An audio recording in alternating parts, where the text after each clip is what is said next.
ಅವ್ರು ಕುಂದಿರ್ತಾರೆ, ಲಕ್ಷ ಕೊಡ್ತಾರೆ. ಈಗ ಅವ್ರಿಗೆ ಒಂದೊಂದು ಸ್ಲೈಡ್ ಶುರುವಾದಂತ ತಿಳ್ಕೊರಿ, ಅವ್ರ ಮನಿ ನಾವು ಮರತ್ತೆ ನೀವು ಎಷ್ಟು ಮಟ್ಟಿಗೆ ಹೇಳ್ತೀವಿ ಸರ್ ಅಲ್ಲಿ ಕುಂದಿರ್ತೀವಿ ಅಂತಾರ. ಈಗ ನನ್ನ ಪರಿಸ್ಥಿತಿ ಹೆಂಗಾಗೈತೆ ಅನ್ನೋದಕ್ಕೆ ಒಂದ್ಸಲ ನಮ್ಮ ಸ್ನೇಹಿತ ಊಟ ಮಾಡಬೇಕು ಅಂತ ಹೇಳಿ ಚಿಕನ್ ತಗೊಂಡು ಬಂದಿದ್ನಂತ. ಮನ್ಯಾಗ ಭಾಳ ದಿವಸ ಆಗಿತ್ತು, ಚಿಕನ್ ತಿನ್ಬೇಕಾಗೈತಿ ಅಂತೇಳಿ ಹೆಂಡತಿಗೆ ಮನ್ಯಾಗ ಕೊಟ್ಟ, ನಾನು ಇಲ್ಲೇ ಒಂದ್ ಸ್ವಲ್ಪ ಕೆಲಸ ಐತಿ, ನಾ ಹೋಗಿ ಬರ್ತೀನಿ, ಅಷ್ಟೊಳಗ ನೀನು ಅಡಿಗೆ ಮಾಡಿ ಇಡೋದು ಅಂತೇಳಿ. ಆಯ್ತು ಅಂತೇಳಿ ಅವರು ಎಲ್ಲ ತಯಾರು ಮಾಡ್ಕೊಂಡಿದ್ದಾರೆ, ಮಸಾಲೆ ಗಿಸಾಲೆ ಎಲ್ಲ ಹರ್ಕೊಂಡು. ಅಷ್ಟೊತ್ತಿಗೆ ಅಲ್ಲೇ ಮನೆಯಾಗಿರ್ತಕ್ಕಂಥ ಒಂದು ಬೆಕ್ಕ ಇವತ್ತು ತಂದಿಟ್ಟು ಹೋಗಿ ನೋಡಿರ್ತದೆ. ಬೆಕ್ಕ ಆ ಚಿಕನ್ ಅನ್ನು ತಗೊಂಡು ಹೋಗ್ಬಿಡಿ. ಸಂಜೆ ಹೊತ್ತು ಇನ್ನೇನು ಆಗಕ್ ಬರಕತ್ತು, ಗಂಡು ಬರೋ ಹೊತ್ತಾತು, ಈಕಿಗೆ ಹುಡ್ಕಾಡ್ತಾಳ, ಚಿಕನ್ ಇಲ್ಲ, ಹೋಗ್ಬಿಡೈತದ ಬೆಕ್ಕ ತಗೊಂಡು ಹೋಗ್ಬಿಡೈತಿ. ಏನ್ ಮಾಡ್ಬೇಕಪ್ಪ ಅಂತ ವಿಚಾರ ಮಾಡಿದ. ಅವಾಗ ಬರೋದ್ರೊಳಗ ಮಾಡಿ ಇಡಬೇಕು ಹೆಂಗು ಅಡ್ಗಿನ, ಇಲ್ಲ ಅಂದ್ರೆ ಗಂಡ ಗ್ಯಾರಂಟಿ ಬಿಡುದಿಲ್ಲ ಅಂತಿದ್ದ. ಅದಕ್ಕೆ ಹಂಗ ಅಲ್ಲೇ ಈಗ ಹೊರಗೆ ಬಂದು ನೋಡಿದಂತ ಒಂದ್ ಸಣ್ಣ ನಾಯಿ ಮರಿ ಅಡ್ಡಾಡಕೈತಿ.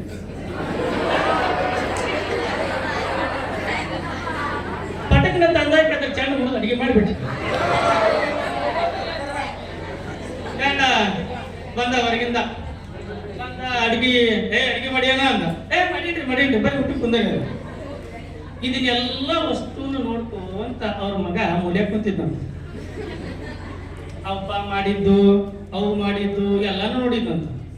ಅವನ ಪರಿಸ್ಥಿತಿ ಏನಾಗಿತ್ತಪ್ಪ ಅಂತಂದ್ರ, ಬೋಲೆತೋ ಮಾ ಮಾರ್ಕಾತಿ, ನೈ ಬೋಲೆತೋ ಪಪ್ಪ ಕುತ್ತಾಕಾತ. ಅವ್ ನೋಡಿ ಪರಿಸ್ಥಿತಿ ಆಗೈತೆ ಆ ಮಗುವಿಂದೀಗ. ಹೇಳಿದ್ರ ಅವು ಬಡಿಸ್ಕೊಂತ, ತಂದು ಚಿಕನ್ ಹಾಕಿ ಮಾಡಿದ್ವಿ, ನಾಯಿ ತಿನ್ನಿಸ್ತೀಯ ನನಗಂತೇಳಿ. ಹೇಳಿಲ್ಲ ಅಂತಂದ್ರ ಅವ್ರಪ್ಪ ನಾಯಿ ತಿನ್ಬೇಕಾಗ. ಹಂಗ ಪರಿಸ್ಥಿತಿ ನಂದಾಗೈತಿ ಈಗ. ಬಾಳತನ ಹೇಳಿದ್ಯಾ, ನಿಮಗ ಬೇಜಾರು, ಬಿಡುವಲ್ ರೋಯಪ್ಪ ಇವ್ರೆ ಒಂದ್ ಮುಂಜಾನೆ ತಿನ್ನಿಸ್ಕೊಂತ ನಮ್ಮನ್ನ ಅಂತ ಹೇಳಿಲ್ಲ. ಸಂಘಟನೆ ಮಾಡಿದವ್ರು ಬೈತಾರ, ಅಲ್ಲಿಂದ ಇಲ್ಲಿ ಮಟ್ಟ ಕರೆಸಿ ಏನು ಹೇಳೇ ಇಲ್ಲ.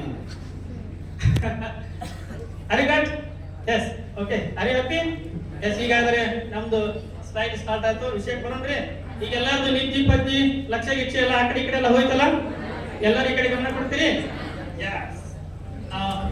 ಮತ್ತೊಮ್ಮೆ ನಿಮ್ಗೆಲ್ರಿಗೂ ಈ ಒಂದು ವಿಜ್ಞಾನ ಅಧಿವೇಶನಕ್ಕೆ ತುಂಬಾ ಮತ್ತೊಮ್ಮೆ ಸ್ವಾಗತವನ್ನು ಮಾಡುತ್ತಾ, ಅವರು ತುಂಬಾ ಒಂದು ಅಭೂತಪೂರ್ವವಾಗಿರ್ತಕ್ಕಂಥ ವಿಚಾರವನ್ನು ಇಟ್ಕೊಂಡ್ರು.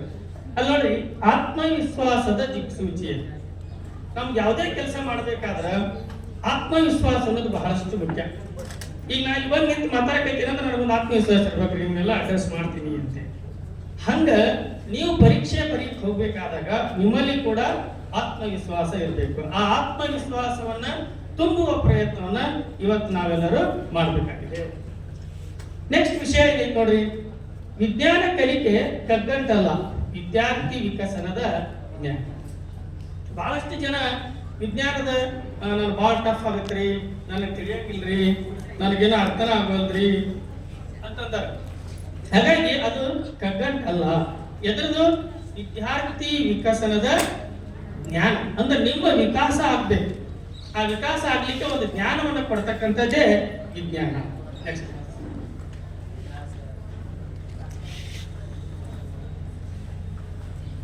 ನೋಡಿ, ಸೊ ನಾವೀಗ ಯಾವುದೇ ಒಂದು ಕಾರ್ಯಕ್ರಮ ಆಗಿರ್ಬೋದು ಅಥವಾ ಏನೋ ಒಂದು ಮನೆಯಲ್ಲಿ ಹಬ್ಬ ಆಗಿರ್ಬೋದು, ನಾವು ಸಾಮಾನ್ಯವಾಗಿ ನಿಮ್ಗೆಲ್ಲರೂ ಹೇಳ್ತಾರೆ, ಈಗ ಎಲ್ಲರದ್ದು ಒಂದೇ ನಿಮ್ಗೆ ಸ್ಲೋಗನ್ ಏನಪ್ಪಾ ಅಂತಂದ್ರ, ಮುದ್ದು ವಿದ್ಯಾರ್ಥಿಗಳೇ ಪರೀಕ್ಷೆ ಒಂದು ಹಬ್ಬ, ಇದನ್ನ ಹಬ್ಬದಂತೆ ಆಚರಿಸಿರಿ ಅಂತ ಹೇಳ್ತಾರೆ. ಹೌದಾ? ಹಾಗಾದ್ರೆ ಮನೆಯಾಗ ಹಬ್ಬ ಮಾಡೋದು ಒಂದ್ ಸ್ವಲ್ಪ ನಿಮ್ ತಂದೆ ತಾಯಿಗಳನ್ನ ನೀವು ಅವಲೋಕನ ಮಾಡಿ. ಹಬ್ಬ 4 ದಿವಸ ಮೊದಲ ಇದ್ದಾಗನ ಎಲ್ಲ ತಯಾರಿ ಮಾಡಿರ್ತಾರೆ. ದೀಪಾವಳಿ ಇನ್ನೂ ಒಂದು 15 ದಿವಸ ಐತಂತಂದ್ರ ಇವತ್ತ ತಯಾರಿ ಶುರು ಆಗಿರ್ತೈತಿ ಅಲ್ವಾ? ಸೊ ಹಾಗೇನೆ ಹಬ್ಬ ಮಾಡ್ಬೇಕಾದ್ರೆ ನಾವೇನ್ ಮಾಡ್ಬೇಕಾಗಿದೆ, ತಯಾರಿ ಮಾಡ್ಬೇಕಾಗಿದೆ. ಅದೇ ತರ ಇದನ್ನ ನೀವು ಕೆಲವರು ಇಲ್ಲ ಸರ್, ನಾನು ಇದನ್ನ ಯುದ್ಧ ಅಂತ ಪರಿಗಣಿಸ್ತೀನಿ, ನಾನು ಯುದ್ಧದಲ್ಲಿ ಜಯಿಸ್ಬೇಕು ಸರ್. ಹಾಗಾದ್ರೆ ಯುದ್ಧ ಜಯಿಸ್ಬೇಕಾದ್ರೆ ನಿಮಗೆ ತಂತ್ರಗಳು ಗೊತ್ತಿರಬೇಕು. ಹಾಗಾದ್ರೆ ನಮ್ಮ ಯುದ್ಧ ಭೂಮಿ ಯಾವುದು, ನಮ್ಮ ಹಬ್ಬದ ಮೈದಾನ ಯಾವುದು ಅಂತಂದ್ರೆ ಪ್ರಶ್ನೆ ಪತ್ರಿಕೆ. ನೋಡ್ರಿ, ಸಾಮಾನ್ಯವಾಗಿ ಪರೀಕ್ಷೆಗಳಂದ್ರೆ ಹೆಂಗಿರ್ತಾವಂದ್ರೆ ನೀವು ಅರ್ಥ ಮಾಡ್ಕೊಳ್ಳಿ. ನಿಮ್ಗೆ ಎಕ್ಸಾಮ್ ಹೋದ ತಕ್ಷಣ ಕ್ವಶನ್ ಪೇಪರ್ ಇದು ಆನ್ಸರ್ ಪೇಪರ್ ಕೊಟ್ಟು ವಿಜ್ಞಾನದಾಗ ನೀವು ಏನು ಓದಿ ಅದನ್ನ ಬರೀಕು ಅಂತ ಯಾರು ಬಂದ್ರಿ ಅಂತಾರಂದ್ರೆ ಒಮ್ಮೆ ಒಂದರ ಪರೀಕ್ಷೆ ಅಲ್ಲ ನಿನಗೇನು ಓದಿಪ್ಪ ಎಲ್ಲಾನು ಬರಿ ಅಂತ ಯಾರಾದ್ರೂ ಅಂದಿದಾರ? ಇಲ್ಲ. ಪರೀಕ್ಷೆ ಅಂದ್ರೆ ನೀ ಏನು ಓದಿದಿ ಅದ ಅಂತ ಬರಿ ಅಂತಿರಂಗಿಲ್ರಿ, ನಾವ್ ಏನು ಕೇಳಿ ಅದನ್ನ ಬರಿ ಅಂತ. ಹೌದಲ್ರಿ? ಈಗ ಓದಿರ್ತೀವಿ, ಎಲ್ಲಾರು ಓದಿರಿ, ವಿಜ್ಞಾನ ಅಷ್ಟು ಓದಿರಿ ನೀವು. ವಿಜ್ಞಾನದ ಒಟ್ಟ ಎಷ್ಟು ಮಾಡಿದವ್ರಿ? ವಿಜ್ಞಾನದಲ್ಲಿ ಅಧ್ಯಾಯಗಳು ಎಷ್ಟು ಅದಾವ್ರಿ? ಜರ ಹೇಳ್ರಿ, ನಿಮ್ಮ ಕಡ್ತಕ್ಕೆ ನಾವು ಓಡೋಗ್ಬೇಕು, ಅಷ್ಟು ಜೋರ ಬಾಯ್ ಮಾಡ್ಬೇಕು ನೀವು. ಎಷ್ಟೇ? 13 ಅಧ್ಯಾಯಗಳದಾವ ವಿದ್ಯಾರ್ಥಿಗಳೇ. ಎಷ್ಟು ಅಧ್ಯಾಯಗಳೇ? 13ಗಳು. ವಿಜ್ಞಾನ ಭಾಗ 1ರೊಳಗ 6 ಅಧ್ಯಾಯಗಳದಾವು, ವಿಜ್ಞಾನ ಭಾಗ 2ರೊಳಗ 7 ಅಧ್ಯಾಯಗಳದಾವು. How many chapters are there in science? 13. In part first 6 chapters, from 2 from physics, 2 from chemistry, 2 from biology. So ಅದೇ ತರ in science 2 there are 7 chapters, 2 from physics, 2 from chemistry, 3 from biology. So ಇದೇ ತರ ಇದೆ.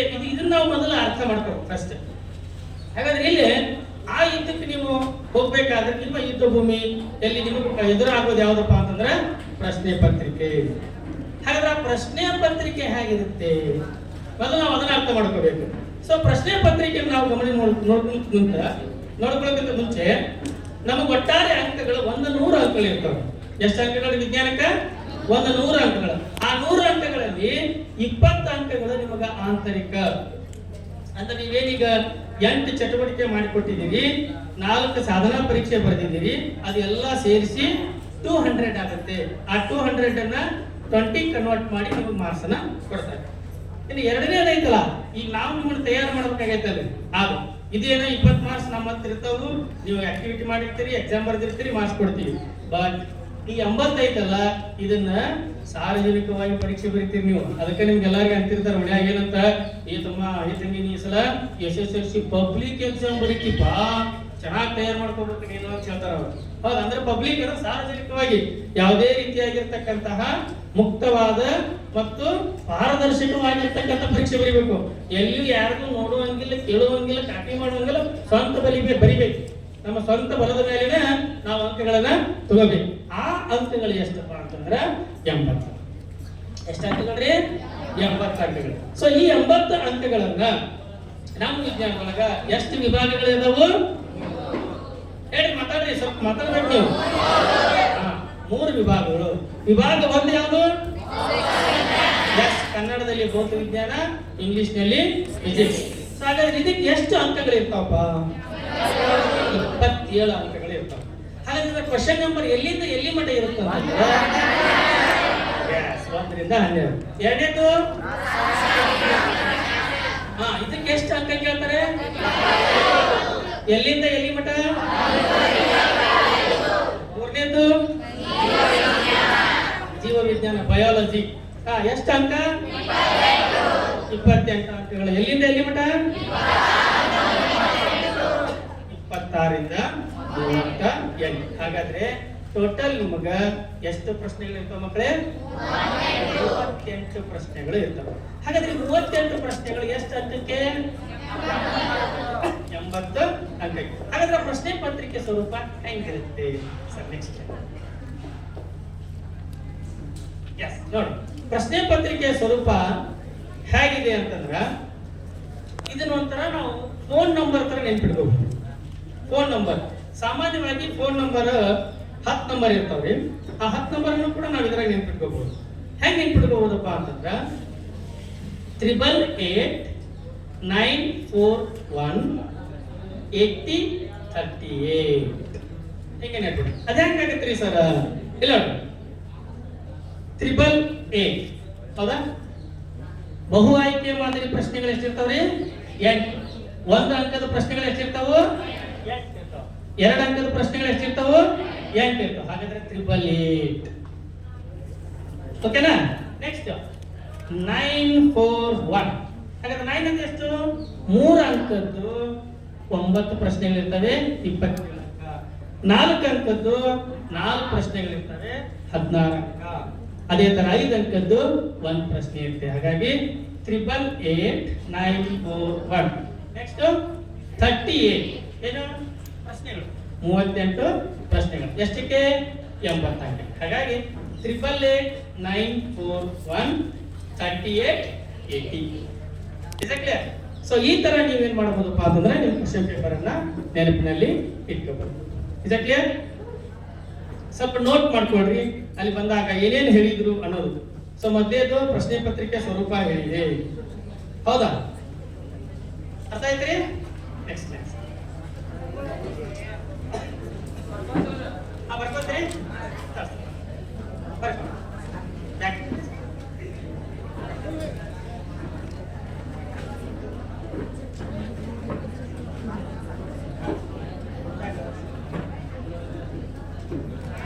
ಕಾಣ್ತಾ ಇದೆಯಲ್ಲ ಎಲ್ರಿಗೂ? ಮನೆಯದು ಬಹು ಆಯ್ಕೆ. ಈ ಬಹು ಆಯ್ಕೆ ನೋಡಿ, ನೀವು ಬರ್ಕೊಂತೀರಿ, ನೀವು ಬರೀತಾನೆ ನಾನು ಹೇಳ್ತಾ ಇರ್ತೀನಿ, ಸ್ವಲ್ಪ ಲಕ್ಷಣ ನನ್ನ ಕಡೆ ಇರಲಿ. ಈ 8 ಏನು ಬಹು ಆಯ್ಕೆ ಅದಾವಲ್ರಿ, ಈ 8 ಬಹು ಆಯ್ಕೆನ 3ಕ್ಕೂ ಹೊಡೆದಾಕ್ತಾರೆ. ಫಿಸಿಕ್ಸ್ಗೆ 2, ಕೆಮಿಸ್ಟ್ರಿಗೆ 3, ಬಯಾಲಜಿಗೆ 3, ಅಥವಾ ಫಿಸಿಕ್ಸ್ಗೆ 3, ಕೆಮಿಸ್ಟ್ರಿಗೆ 3, ಬಯಾಲಜಿಗೆ 2. ಟೋಟಲ್ ಆಗಿ ಹೆಂಗೆ ತೆಗೆದ್ರು ಕೂಡ ನಿಮ್ಗೆ 8 ಬಹು ಆಯ್ಕೆ. ಸೊ ಈ ಬಹು ಆಯ್ಕೆ ಪ್ರಶ್ನೆಗಳು 8 ಇರ್ತವೆ. ಎರಡನೇದು 1 ಅಂಕ. 1 ಅಂಕದ ಇಲ್ಲಿ ಕೂಡ ಹಾಗೇನೆ 1 ಅಂಕದ ಪ್ರಶ್ನೆಗಳು 2 ಫಿಸಿಕ್ಸ್ಗೆ, 3 ಕೆಮಿಸ್ಟ್ರಿಗೆ, 3 ಬಯಾಲಜಿ, ಅಥವಾ 3 ಫಿಸಿಕ್ಸ್, 2 ಕೆಮಿಸ್ಟ್ರಿ, 3 ಬಯಾಲಜಿ. ಸೊ ಹೆಂಗೆ ಮಾಡಿದ್ರು ಕೂಡ ಅವರು ಟೋಟಲ್ 27, 25, 28 ಇದಕ್ಕೆ ಮ್ಯಾಚ್ ಆಗ್ಬೇಕು. ಹಾಗೆ 888 941 ಇದಕ್ಕೆ ಮ್ಯಾಚ್ ಆಗ್ತದೆ. ಎರಡನೇ ಮೂರನೇದು 2 ಅಂಕದ ಪ್ರಶ್ನೆಗಳು 8, 3 ಅಂಕದ ಪ್ರಶ್ನೆಗಳು 9, 4 ಅಂಕದ ಪ್ರಶ್ನೆಗಳು 4, 5 ಅಂಕದ ಪ್ರಶ್ನೆ 1. ಓಕೆನಾ? ನೆಕ್ಸ್ಟ್. ಸೊ ಈಗ ಯಾವ ಪಾಠಕ್ಕೆ ಎಷ್ಟೆಷ್ಟು ಅಂಕಗಳನ್ನ ಕೇಳ್ತಾರೆ, ಸೊ ಇದು ಬಹಳ ಇಂಪಾರ್ಟೆಂಟ್. ನಾವು ಸಾಮಾನ್ಯವಾಗಿ ಈ ಕೆಲವು ಪ್ರಶ್ನೆ ಪತ್ರಿಕೆಯ ಸ್ವರೂಪ ಮತ್ತು ತಂತ್ರಗಳನ್ನು ತಿಳ್ಕೊಳ್ಳೋದೇ ಅಭ್ಯಾಸ ಮಾಡಿದ್ರೆ ನಾವು ಸುಮ್ಮನೆ ಓದ್ತಾ ಹೋಗ್ತೀವಿ. ಹಾಗಾಗಿ ಇವತ್ತು ಹಾರ್ಡ್ ವರ್ಕಿನ ಜೊತೆಗೆ ಸ್ಮಾರ್ಟ್ ಆಗಿನ ಕೂಡ ಕೆಲಸ ಮಾಡ್ತೀವಿ. ಸೊ ಅದಕ್ಕೋಸ್ಕರ ಬಹಳ ಹೆಲ್ಪ್ ಆಗ್ತದೆ. ಸೊ ಒಂದೇ ಫಿಸಿಕ್ಸ್ ಅಲ್ಲಿ ಫಸ್ಟ್ ಚಾಪ್ಟರ್ ಎಲೆಕ್ಟ್ರಿಸಿಟಿ, ವಿದ್ಯುತ್ ಶಕ್ತಿ, ಅದಕ್ಕೆ 8 ಅಂಕಗಳು. ವಿದ್ಯುತ್ ಶಕ್ತಿ ಮೇಲೆ 8 ಅಂಕಗಳು ಬರುತ್ತೆ. ಅದೇ ತರ ಎರಡನೇದು ವಿದ್ಯುತ್ ಪ್ರವಾಹದ ಕಾಂತೀಯ ಪರಿಣಾಮ, ಸೊ ಇದಕ್ಕೆ 5 ಅಂಕಗಳನ್ನ ಕೇಳ್ತಾರೆ. ಅದೇ ತರ ಮೂರನೇದು ಬೆಳಕು, ಪ್ರತಿಫಲನ, ವಕ್ರೀಭವನ, light, refraction, reflection and refraction. So ಅದಕ್ಕೆ 8 ಅಂಕಗಳು. 8, 5, 8. Last chapter human eye colourful world, ಮಾನವನ ಕಣ್ಣು ವರ್ಣಮಯ ಜಗತ್ತು. ಸೊ ಇದಕ್ಕೆ ಎಷ್ಟು ಅಂಕಗಳಪ್ಪ ಅಂದ್ರೆ 6. ನಾನು ಪಾಠದ ಹೆಸರು ಬರ್ದಿಲ್ಲ, ನೀವೆಲ್ಲ ಫ್ಯಾಮಿಲಿ ರೆಡಿರಿ ಅಂತ ಹೇಳಿ ಬರೀ 1, 2, 3 ಅಂತ ಹಾಕಿದೆ. ನೆಕ್ಸ್ಟ್ ಕೆಮಿಸ್ಟ್ರಿಗೆ ಹೋಗ್ಕೊಂಡ್ರಿ. ಕೆಮಿಸ್ಟ್ರಿಯಲ್ಲಿ ಅಲ್ಲಿ ಕೂಡ ನಿಮ್ಗೆ ಎಷ್ಟು ಚಾಪ್ಟರ್ಸ್ ಅದಾವ್ರಿ? 4 ಚಾಪ್ಟರ್ಸ್ ಅದಾವ. ಸೊ ಒಂದೇದು ರಾಸಾಯನಿಕ ಕ್ರಿಯೆಗಳು ಮತ್ತು ಸಮೀಕರಣ. ಸೊ ಇದಕ್ಕೆ ಎಷ್ಟು ಅಂಕಗಳಪ್ಪ ಅಂತಂದ್ರೆ 4 ಅಂಕಗಳು. ಸೊ ಎರಡನೇದು ಇಂಗ್ಲಿಷ್ ಮೀಡಿಯಂದಲ್ಲಿ chemical reaction and chemical balance equation. So ಎರಡನೇ ಚಾಪ್ಟರ್ಸ್ ಆಮ್ಲ, ಪ್ರತ್ಯಾಮ್ಲ ಮತ್ತು ಲವಣಗಳು, acid, base and salts. So ಅದಕ್ಕೆ ಎಷ್ಟು ಅಂಕ ಅಂದ್ರೆ 6 ಅಂಕ. And the third chapter is carbon and its compounds. Carbon and its compounds. Carbon ಮತ್ತು metals and non metals. ಲೋಹಗಳು ಮತ್ತು ಅಲೋಹಗಳು. ಸೊ ಅದಕ್ಕೆ 7 ಅಂಕಗಳು, 7 marks. In fourth chapter carbon and its compounds. Carbon ಮತ್ತು ಅದರ ಸಂಯುಕ್ತಗಳು.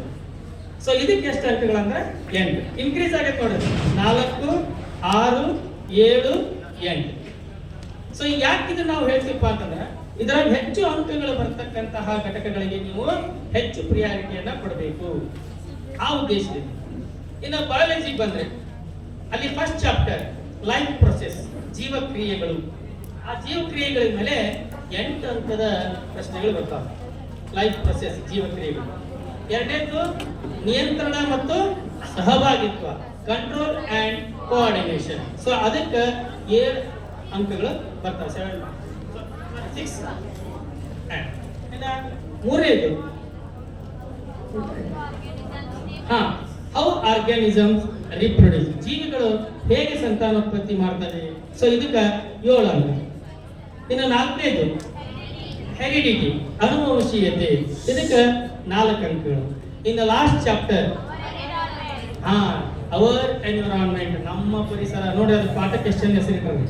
ಬರೀ ಪರಿಸರ ಅಂತಂದ್ರೆ ನಮ್ದಾಲ ಕೂಡ ಅಂತೀವಿ ನಾವು, ನಮ್ದು ಅಂದಾಗ ಭಾಳ ಅದ್ರ ಬಗ್ಗೆ ಕಾಳಜಿ ತಗೊಂತೀವಿ, ಅದಕ್ಕೆ ನಮ್ಮ ಪರಿಸರ ಅಂತ. ಸೊ ಅದಕ್ಕೆ ಎಷ್ಟು ಅಂಕಗಳು ಅಂತಂದ್ರೆ 3 ಅಂಕ. ಸೊ ಟೋಟಲ್ ಆಗಿ ನಿಮಗೆ 38 ಪ್ರಶ್ನೆಗಳು ಮತ್ತೆ 80 ಅಂಕ.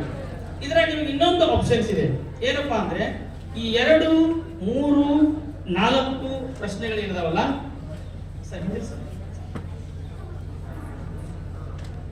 ಇಲ್ಲಿ ನೋಡಿ, ಈ 2, 3 ಮತ್ತೆ 4 ಅಂಕದ ಪ್ರಶ್ನೆಗಳಲ್ಲ, ಇಲ್ಲಿ ನಿಮಗೆ ಒಂದೊಂದು ಆಪ್ಷನ್ ಕೊಡ್ತಾನೆ. ಅಂದ್ರೆ ಮೇಲ್ಗಡೆ ಒಂದು ಪ್ರಶ್ನೆ ಕೇಳಿರ್ತಾನ, ಅದಕ್ಕೆ ಸಂಬಂಧಪಟ್ಟಂತೆ ಅದೇ ಪಾಠದ ಇನ್ನೊಂದು ಏನಿರ್ತಂದ್ರೆ ಅಥವಾ ಅಂತ ಏನಿರ್ತೈತ್ರಿ, ಅಥವಾ ಅಂತ ಇಂಥವು ನಿಮಗೆ ಟೋಟಲ್ 29 ಅಂಕಗಳದ್ದು ನಿಮ್ಗೆ ಹೆಚ್ಚಿಗೆ ಕೇಳಿರ್ತಾರೆ. ಅಂದ್ರೆ ಟೋಟಲ್ ಕ್ವಶನ್ ಪೇಪರ್ 109 ಮಾರ್ಕ್ಸಿಂದ ಇರ್ತೈತೆ. ಆದ್ರೆ ನೀವು ಬರೀಬೇಕಾಗಿದೆ ಅಂತ ಕೇವಲ 80 ಅಂಕಕ್ಕೆ ಮಾತ್ರ ಕೇಳಿ. ಹಾಗಾಗಿ ಈಗ ಹೇಳಿ, ವಿಜ್ಞಾನದೊಳಗ ಸಾಕಷ್ಟು 80ಕ್ಕೆ 80 ಮಾಡಕ ಒಳ್ಳೆಯ ಅವಕಾಶಗಳದಾವು. ಈಗ ಅವ್ರು ಗಣಿತವ್ರು ಹೇಳ್ಯಾರೆ, ಗಣಿತ ನಮ್ದು ಬಹಳ ಈಸಿ ಅಂತೇಳಿ. ಅವ್ರು ಇಂಗ್ಲಿಷ್ನವ್ರು ಹೇಳ್ಯಾರ ಇಂಗ್ಲಿಷ್ ಬಹಳ ಈಸಿ ಅಂತೇಳಿ. ಮತ್ ನಾವ್ರೆ ಯಾಕೆ ಕೊಡೋದು? ಸೈನ್ಸ್ ಕ್ಯಾಟ್ ಈಸಿ, ಹೌದನಲ್ರಿ? ಬಟ್ ಅದ ಸತ್ಯನೂ ಐತಿ, 3 ಮಂದಿ ಹೇಳಿದ್ದು ಸತ್ಯ ಐತಿ. ಯಾಕಂದ್ರೆ ನಾವು ಸಾಮಾನ್ಯವಾಗಿ ಪರಿಸ್ಥಿತಿ ದಯವಿಟ್ಟು ಮಾತಾಡ್ಬೇಡಿ. ನಿಮ್ಗೆ ಏನಿದ್ರೆ ಪ್ರಶ್ನೆ ಇದ್ರೆ ಕೇಳಿ, ಆಯ್ಕೆ ಐ ವಿಲ್ ಆನ್ಸರ್. ಸಾಮಾನ್ಯವಾಗಿ ನಾವು ಆತ್ಮವಿಶ್ವಾಸವನ್ನ ಸರ್ ಪದ ಬಳಸ್ಯಾರ. ಹಾಗಾಗಿ ನಿಮ್ಗೆ ಆತ್ಮವಿಶ್ವಾಸ ತುಂಬಬೇಕಾದ್ರೆ ಈಗ ನೋಡ್ರಿ, ನೀವು ದವಾಖಾನೆಗೆ ಹೋಗ್ತೀರಾ ಆರಾಮಿಲ್ಲಾರ್ದಾಗ, ಹೌದಾ? ಡಾಕ್ಟರ್ ಗುಳಿಗೆ ಎಲ್ಲ ಕೊಟ್ಟು ನಿನಗೆ ಆರಾಮಾಗುದಿಲ್ಲ, ಇನ್ನೊಂದು ವಾರ ಬಿಟ್ಟು ಬಾ ಅಂತಾರೆ ಯಾರಾದ್ರೂ? ಇಲ್ಲ, ಏನಂತಾರ? ನೀವು ಹೋದ ತಕ್ಷಣ ನಿಮ್ಗೆಲ್ಲ ಕೇಳಿ ನಿಮ್ಮ ಸಿಂಪ್ಟಮ್ಸ್ ತಗೊಂಡು ಅದಕ್ಕೆ ಔಷಧ ಕೊಟ್ಟು ಹೆದರ್ಬೇಡಿ, ಆರಾಮ್ 2-3 ದಿವಸ ತಗೋರಿ ಗುಳಿಗೆನ ಸಾಕು ಆರಾಮಾಗಿ ಅಂದ್ಬಿಡ್ತಾರ ಅವ್ರು. ಹೌದಲ್ರಿ? ಅರ್ಧ ನಿಮ್ದು ಜಡ್ ಅಲ್ಲೇ ಆರಾಮಾಗಿರ್ತೀವಿ, ಹೌದಾ? ಹಂಗ ನಾವು ಟೀಚರ್ಸ್ ಇದು ಗಣಿತ ಬಾಟ, ವಿಜ್ಞಾನ ಬಾಟ ಆಗ್ಬಿಟ್ರ ಅಂತೀವಿ, ಹೌದಲ್ರಿ? ಅದಕ್ಕೆ ಯಾವತ್ತು ನಮ್ಮ ಮನಸ್ಥಿತಿ ಏನಿರ್ಬೇಕಪ್ಪ ಅಂತಂದ್ರ ಕಾನ್ಫಿಡೆಂಟ್ ಆಗಿರ್ಬೇಕು. ಅದನ್ನ ನಾನು ಮಾಡಬಲ್ಲೆ, ಐ ಕ್ಯಾನ್ ಅಂತ ಅನ್ಕೊಂಡ್ರೆ ಅದು ಈಸಿ ಆಗುತ್ತೆ. ಹಾಗಾಗಿ ಎಲ್ಲಾ ವಿಷಯಗಳು ಈಸಿನೇ ಯಾವಾಗ ನಾವು ಇಷ್ಟಪಟ್ಟು ಓದ್ಬೇಕು. ಬಹಳ ಜನ ನಾವು ನಿಮ್ಗೆ ವರ್ಡ್ಸ್ ಯೂಸ್ ಮಾಡ್ತಿರ್ತಾರೆ, ಬಹಳ ಕಷ್ಟಪಡಬೇಕು ಅಂತೇಳಿ. ಬರೀ ಕಷ್ಟಪಡೋದು ಅಷ್ಟೇ ಅಲ್ರಿ, ನೀವು ಅದನ್ನ ಇಷ್ಟಪಡಬೇಕು. ಇಷ್ಟಪಟ್ಟು ಓದಿದಾಗ ಯಾವುದು ಕಷ್ಟ ಆಗೋದಿಲ್ಲ. ಓಕೆನಾ? Yes, next.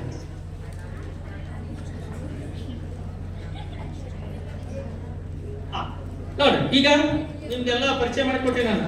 ಏನು ಯುದ್ಧಕ್ಕೆ ಹೋದಾಗ ಯಾರ್ಯಾರು ಎಲ್ಲೆಲ್ಲಿ ಹೆಂಗಿರ್ತಾರ, ಯಾರ್ಯಾರಿಗೆ ಯಾವ ಅಸ್ತ್ರ ಇರ್ತಾವು, ಯಾರ್ಯಾರು ಇರ್ತಾವು ಅಂತೇಳಿ, ಹೌದಾ? ಸೊ ಅವ್ರಿಗೆ ಹೊಡಿಬೇಕಲ್ಲ ನಾವು ಬಾಣನ, ಹೌದಾ? ನೀವು ಅಣಿ ಮೇಲೆ ಕುಂತ ಹೊಡಿತೀರೋ, ಕುದುರೆ ಮೇಲೆ ಕುಂತ ಹೊಡಿತೀರೋ, ಹೌದು, ಎಲ್ಲರೂ ಕುಂತ ಹೊಡಿ ಒಟ್ಟು ಅವ್ರು ಹೊಡಿಬೇಕು. ಈಗ ಹೊಡಿವತ್ನ್ಯಾಗ ನಾವು ಕೆಲವೊಂದಿಷ್ಟು ಏನ್ ಮಾಡ್ತಿರ್ತೀವಿ, ಸಿಂಪಲ್ ಮಿಸ್ಟೇಕ್ಸ್ ಮಾಡ್ತೀವಿ. ಹಾಗಾಗಿ ಪರೀಕ್ಷೆಯಲ್ಲಿ ನಾವು ಸಾಮಾನ್ಯವಾಗಿ ಏನು ತಪ್ಪುಗಳನ್ನ ಮಾಡ್ತೀವಿ ಅನ್ನೋದನ್ನ ತಿಳ್ಕೊಂಡ್ರೆ ಆ ತಪ್ಪುಗಳು ನಾವು ಪರೀಕ್ಷೆ ಬರೆಯುವಾಗ ಆಗುತ್ತೆ. ಹಾಗಾದ್ರೆ ಸಾಮಾನ್ಯವಾಗಿ ನಾನು ನೆಕ್ಸ್ಟ್ ಪಾಯಿಂಟ್ ತಗೊಂಡಿದ್ದು, this is very important, please listen all you carefully. ಪರೀಕ್ಷೆಯಲ್ಲಿ ವಿದ್ಯಾರ್ಥಿಗಳು ಮಾಡುವ ಸಾಮಾನ್ಯ ದೋಷಗಳು, ಕಾಮನ್ ಮಿಸ್ಟೇಕ್ಸ್ ರೀ.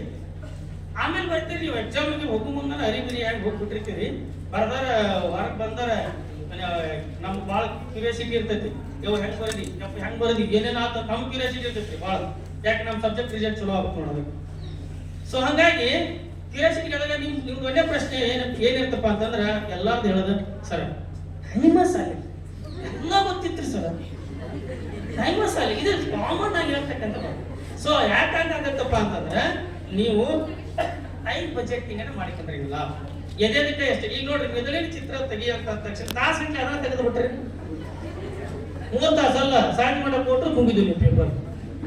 ಎಸ್, ಹಾಗಾಗಿ ಆ ದೋಷಗಳನ್ನ ನಾನು ಒಂದಿಷ್ಟು ಪಟ್ಟಿ ಮಾಡಿ ಏನಪ್ಪಾ ಒಂದೇದು ಸಾಮಾನ್ಯವಾಗಿ ಮಕ್ಕಳು ಮಾಡ್ತಕ್ಕಂಥದ್ದು MCQಗಳಲ್ಲಿ ಸರಿಯಾಗಿ ಕ್ರಮಾಕ್ಷರ ಸಹಿತ ಉತ್ತರವನ್ನ ಬರೆಯಿರಿ. ಯಾಕೆ ನೀವು ಮಾಡಿಸ್ಬೇಕಪ್ಪ ಅಂತಂದ್ರೆ ಆ ಏನು 8 ಮಲ್ಟಿಪಲ್ ಚಾಯ್ಸ್ ಅದಾವಲ್ರಿ, ಆ ಮಲ್ಟಿಪಲ್ ಚಾಯ್ಸ್ ಕ್ವಶನ್ಸ್ಗೆ ನಾವು ಪ್ರಶ್ನೆ ಸಂಖ್ಯೆ ಹಾಕಿ ಅದರ ಮುಂದಿನ ಕ್ರಮಾಕ್ಷರ ಇರ್ತೈತಿ. ಈ ಉದಾಹರಣೆಗೆ ವಿಭವಾಂತರದ SI ಏಕಮಾನ ಇದು ಪ್ರಶ್ನೆ. ಆಪ್ಷನ್ ಎ ಅಲ್ಲ. ಓಕೆ, ನಾ ಡೈರೆಕ್ಟ್ ಉತ್ತರ ಕೊಡಿ.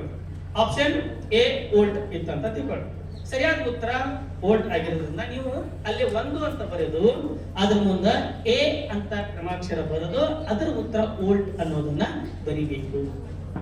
ನಾವು ಬರೀ ಏನ್ ಮಾಡ್ಬಿಡ್ತೀವ್ರಿ ಎ ಅಂತ ಅಷ್ಟೇ ಬಂದ್ಬಿಟ್ಟು ಅವಾಗ ಅಲ್ಲಿ ನಿಮಗೆ ಮಾರ್ಕ್ಸ್ ಅನ್ನ.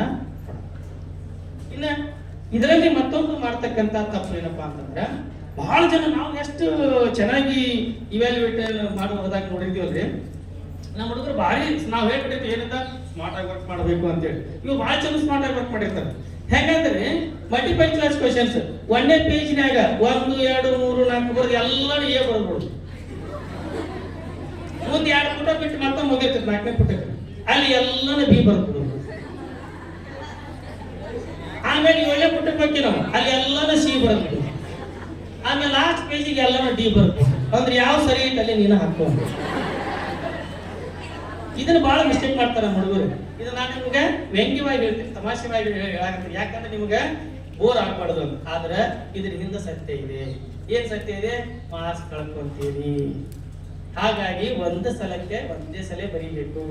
2 ಸಲ ಬರೆದ್ರೆ 2 ಆಪ್ಷನ್ ಬರೆದ್ರೆ ನೀವು ಮಾರ್ಕ್ಸ್ ಕೊಡಲ್ಲ, ಕಾಟ್ ಹಾಕ್ತಾರೆ. ಓಕೆನಾ? ಇನ್ನೇನೇನು ವೆರಿ ಶಾರ್ಟ್ ಆನ್ಸರ್ಗಳಲ್ಲಿ ಅಪೂರ್ಣ ಉತ್ತರ ಅಥವಾ ಅಸಮಂಜಸ ಉತ್ತರಗಳನ್ನ ಬರೆಯುವುದು. ನೋಡಿ, ಬಹಳ ಸಂದರ್ಭದೊಳಗ ಈ 2 ಅಂಕದ್ದು ಮತ್ತು 3 ಅಂಕದ ಪ್ರಶ್ನೆಗಳನ್ನು ಬರೆಯುವಾಗ ಅಸಮಂಜಸ ಸಂಬಂಧನೇ ಇರಂಗಿಲ್ಲ. ಸಂಬಂಧ ಎಲ್ಲಾರು ಬರಬಹುದು. ಉದಾಹರಣೆ ಹೇಳ್ತೀನಿ ನಿಮಗೆ, ಉದಾಹರಣೆ ಸಮೇತ ಹೇಳ್ತೀನಿ ನಿಮಗೆ. ಮಾನವನಲ್ಲಿ ಲಿಂಗ ನಿರ್ಧರಣೆ ಹೇಗೆ ಆಗುತ್ತೆ ಅಂತ ಕೇಳಿರ್ತಾರೆ, ಹೌದಾ? ಸೊ ಅದರ ಬಗ್ಗೆ ಏನ್ ಮಾಡ್ಬಿಡ್ತಾರೆ, ಗರ್ಭಕೋಶದಲ್ಲಿ ಮಗುವಿನ ಬೆಳವಣಿಗೆ ಹೆಂಗ ಕೊಟ್ಟು ಬರ್ತದೆ. ಅಸಮಂಜಸ. ನಾವು ಪ್ರಶ್ನೆ ಏನು ಕೇಳಿದ್ವಿ, ನೀವು ಉತ್ತರ ಏನು ಬರೆದಿದ್ವಿ. ಸೊ ಈ ತರ ಏನ್ ಪ್ರಶ್ನೆ ಕೇಳಿದಾರ ಅದನ್ನೇ ಬರೀಬೇಕು. ಉದಾಹರಣೆಗೆ ನೋಡಿ, ಫ್ಲೆಮಿಂಗ್ನ ಎಡಗೈ ನಿಯಮ ಬರೀರಿ ಅಂತ ಹೇಳ್ತಾರೆ, ಹೌದಾ? ಇವ್ರು ಏನ್ ಹೇಳ್ತಾರ, ಬಲಗೈ ವ್ಯಾಪಾರ ನಿಯಮ ಬರಬೇಕು. ಅಸಮಂಜಸ. ಆಮೇಲೆ ಬಂದು ಇಕ್ಕಟ್ಟು ವ್ಯಾಲ್ಯೂಯೇಷನ್ ಆದ್ಮೇಲೆ ಎಲ್ಲ ಮಾರ್ಕ್ಸ್ ಬರ್ತಾವ್ರಿ. ಸರ ನನಗೆ 80 ಬರಬೇಕಾಗಿತ್ರಿ, ನನಗೆ 70 ಬರಬೇಕಾಗಿತ್ರಿ, ಬಂದೇ ಇಲ್ಲ. ಯಾಕೆ ಈ ತರ?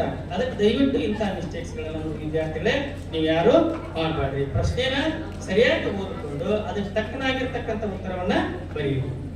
ನೆಕ್ಸ್ಟ್, 2 ಅಂಕದ ಪ್ರಶ್ನೆಗಳನ್ನ ಸರಿಯಾಗಿ ಗ್ರಹಿಸದೆ ಉತ್ತರವನ್ನು ಬರೆಯುವುದು. ನೋಡಿ, 2, 3 ಅಂಕದ ಆ ಪ್ರಶ್ನೆ ಸರಿಯಾಗಿ ಗ್ರಹಿಸಿಕೊಳ್ಳಂಗಿಲ್ಲ. ಈ ಉದಾಹರಣೆಗೆ ಮೊನ್ನೆ 2ನೇ ಪ್ರಿಪರೇಟರಿ ಒಂದು ಪ್ರಶ್ನೆ ಬಂದಿತ್ತು. ಏನ್ ಪ್ರಶ್ನೆ ಬಂದಿತ್ತು ಅಂದ್ರೆ, ಒಂದು ದಂಡಕಾಂತವನ್ನು ತೆಗೆದುಕೊಂಡು ಅದರ ಮೇಲೆ ಒಂದು ಬಿಳಿ ಹಾಳೆಯನ್ನಿಟ್ಟು ಅದರ ಮೇಲೆ ಕಬ್ಬಿಣದ ರಜೆಗಳನ್ನು ಉದುರಿಸಿದಾಗ ಈ ಕೆಳಕಂಡ ಅಂಶಗಳು ಕಂಡು ಬರುತ್ತವೆ. ಹಾಗಾದರೆ ಈ ಅಂಶಗಳು ಕಾಂತೀಯ ಬಲರೇಖೆಗಳ ಯಾವ ಲಕ್ಷಣಗಳನ್ನ ಪ್ರತಿಬಿಂಬಿಸುತ್ತೆ ಅಥವಾ ಪ್ರತಿನಿಧಿಸುತ್ತೆ ಅಂತ ಪ್ರಶ್ನೆ ಇದೆ. ಅಂದ್ರೆ ಒಂದೊಂದು ಗುಣಕ್ಕೆ ಒಂದೊಂದು. ಈ ಉದಾಹರಣೆಗೆ ಅಲ್ಲಿ 3ನೇ ಪಾಯಿಂಟ್ ಕೊಟ್ಟಿದ್ದಾರೆ, ಕಾಂತೀಯ ಬಲರೇಖೆಗಳು ಧ್ರುವಗಳಲ್ಲಿ ಅಧಿಕವಾಗಿವೆ ಅಂತ ಇದೆ. ಹಾಗಾದ್ರೆ ಅದಕ್ಕೆ ಸಂಬಂಧಪಟ್ಟ ಗುಣ ಯಾವುದು? ಎಸ್. ಸೊ ಆ ಒಂದು ಕಾಂತಕ್ಷೇತ್ರದ ಸಾಂದ್ರತೆ ಧ್ರುವಗಳಲ್ಲಿ ಅಧಿಕವಾಗಿರುತ್ತೆ. ಕಾಂತಕ್ಷೇತ್ರದ ಸಾಂದ್ರತೆ, ಡೆನ್ಸಿಟಿ ಆಫ್ ದಿ ಮ್ಯಾಗ್ನೆಟ್ ಎಲ್ಲಿರ್ತೈತಿ, ಮ್ಯಾಗ್ನೆಟಿಕ್ ಫೀಲ್ಡ್ ಪೋಲ್ಸ್ ಅಲ್ಲಿ ಇರುತ್ತೆ. ಸೊ ಅದನ್ನು ನಾವು ಹೇಳಿದಾಗ ಕರೆಕ್ಟ್ ಆನ್ಸರ್ ಆಗ್ತದೆ. ಸೊ ಈ ತರ ನೀವು ಮಿಸ್ಟೇಕ್ಸ್ ಗಳನ್ನ ಮಾಡಬೇಕು. ಇನ್ ಲಾಸ್ಟ್ ನೋಡಿ, ಬಹಳ ಇಂಪಾರ್ಟೆಂಟ್. ಯಾಕಂದ್ರೆ ಚಿತ್ರಗಳನ್ನು ನಾವು ಬಿಡಿಸುವಂತಾಗಲಿ ಆ ಚಿತ್ರಗಳ ಸ್ಪಷ್ಟವಾಗಿರೋದಿಲ್ಲ, ಚಿತ್ರಗಳ ಸ್ಪಷ್ಟವಾಗಿರೋದಿಲ್ಲ. ಮೆದುಳು ತೆಗೀರಿ ಅಂತ ಹೇಳಿರ್ತೀವಿ, ನೀವೇನ್ ಮಾಡಿರ್ತೀರಿ? ಕಿವಿ ತೆಗೆದು ಬಿಟ್ಟಿರ್ತೀರಿ. ಹೌದು, ಶಲಾಕಾಗ್ರದ ಮೇಲೆ ಪರಾಗದ ಮೊಳೆಯುವಿಕೆ ಚಿತ್ರ ತೆಗೀರಿ ಅಂತ ಹೇಳಿರ್ತೀವಿ, ಹೂವಿನ ಚಿತ್ರ ತೆಗೆದು ಬಿಡ್ತೀವಿ. ಹಾಗಾಗಿ ಯಾವ ಚಿತ್ರವನ್ನು ಕೇಳಿದರೆ ಆ ಚಿತ್ರವನ್ನ ನೀವು ಅಲ್ಲಿ ಕರೆಕ್ಟ್ ಆಗಿ ಚಿತ್ರಿಸಬೇಕು. ಇದರ ಜೊತೆಗೆ ಇನ್ನೊಂದು, ಆ ಚಿತ್ರದ ಸಂದರ್ಭದೊಳಗ ಆ ಚಿತ್ರ ತೆಗೆದು ಚಿತ್ರವನ್ನ 3 ಅಥವಾ 4 ಮಾರ್ಕ್ಸಿಗೆ ಚಿತ್ರ ಕೇಳ್ತಾರೆ. 3 ಅಥವಾ 4 ಮಾರ್ಕ್ಸಿಗೆ ಚಿತ್ರ ಕೇಳ್ತಾರೆ. 3 ಮಾರ್ಕ್ಸಿಗೆ ಕೇಳಿದಾಗ 2 ಮಾರ್ಕ್ಸ್ ಚಿತ್ರಕ್ಕಿರುತ್ತೆ, 1 ಅದರ ಭಾಗಕ್ಕಿರುತ್ತೆ. ಆ 1 ಭಾಗ ಐತಲ್ಲ 1 ಮಾರ್ಕ್ಸ್ ಇಂದ ಅದ್ರಾಗ ಮತ್ತೆ 2 ಭಾಗ ಕೇಳಿರ್ತಾರ ಅವರು ಪುಟಕ. 1 ಮಾರ್ಕ್ಸ್ ಲೇಬಲ್ ಪಾರ್ಟ್ಸ್ ಲೇಬಲ್ ಅಂತ ಇರ್ತೈತಿ. ಆ ಪಾರ್ಟ್ಸ್ ಅಲ್ಲಿ 2 ಪಾರ್ಟ್ ಕೇಳಿರ್ತಾರೆ. 1 ಪಾರ್ಟಿಗೆ ಅರ್ಧ ಮಾರ್ಕ್ಸ್. ನಾವು ಇದು ತಿಳ್ಕೊಬೇಕ್ರಿ, ಸ್ಕಿಲ್ ಅಂದ್ರೆ ನಾವು ಮಾರ್ಕ್ಸ್ ಕಳ್ಕೊಳ್ಳೋದಲ್ಲ. ಅಪ್ಪೆ ಈ ಕಡೆ ಲಕ್ಷ ಕೊಡು. ಆ ಒಂದು, ಈಗ ಉದಾಹರಣೆಗೆ ಮಾನವನ ಮೆದುಳಿನ ಅಂದವಾದ ಚಿತ್ರ ಬರೆದು ಈ ಕೆಳಗಿನ ಭಾಗಗಳನ್ನ ಗುರುತಿಸಿರಿ. ಹೈಪೋಥಾಲಮಸ್ ಅನುಮಸ್ತಿಷ್ಕ, ಹೈಪೋಥಾಲಮಸ್ ಸೆರೆಬೆಲ್ಲಮ್. ಹೌದು, ಸೊ ಹಿಂಗೆ ಹೇಳಿರ್ತಾರೆ. ಸೊ ಅವಾಗ ಕರೆಕ್ಟ್ ಆಗಿ ಆ 2 ಪಾರ್ಟ್ಗಳನ್ನು ಮಾತ್ರ ಗುರುತಿಸಬೇಕು. ನಾವೇನ್ ಮಾಡ್ತೀವಿ, ಎಲ್ಲಾನು ಗುರುತಿಸಿ ಬಂದ್ಬಿಡ್ತೀವಿ. ಸೊ ಇದು ಕೂಡ ನಿಮ್ಮ ತಪ್ಪುಗಳು ಆಗ್ಬಾರ್ದು.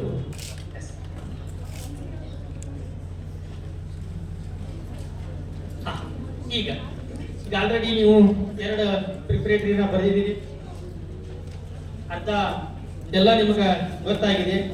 ಆದಾಗ್ಯೂ ಕೂಡ ಇನ್ನು ನಮಗ ಸೈನ್ಸ್ ಪೇಪರಿಗೆ 46 ದಿನಗಳದವು. ಇವತ್ತಿಗೆ 46 ದಿನಗಳದವು.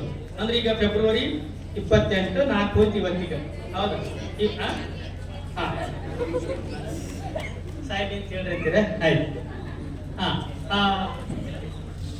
24 ದಿವಸ ಮುಂದೆ ನಮ್ಮ ಪೇಪರ್ ಮಾರ್ಚ್ 23ಕ್ಕೆ ಐತಿ ಸೈನ್ಸ್, ಅಲ್ಲಿ 22, total 46 days.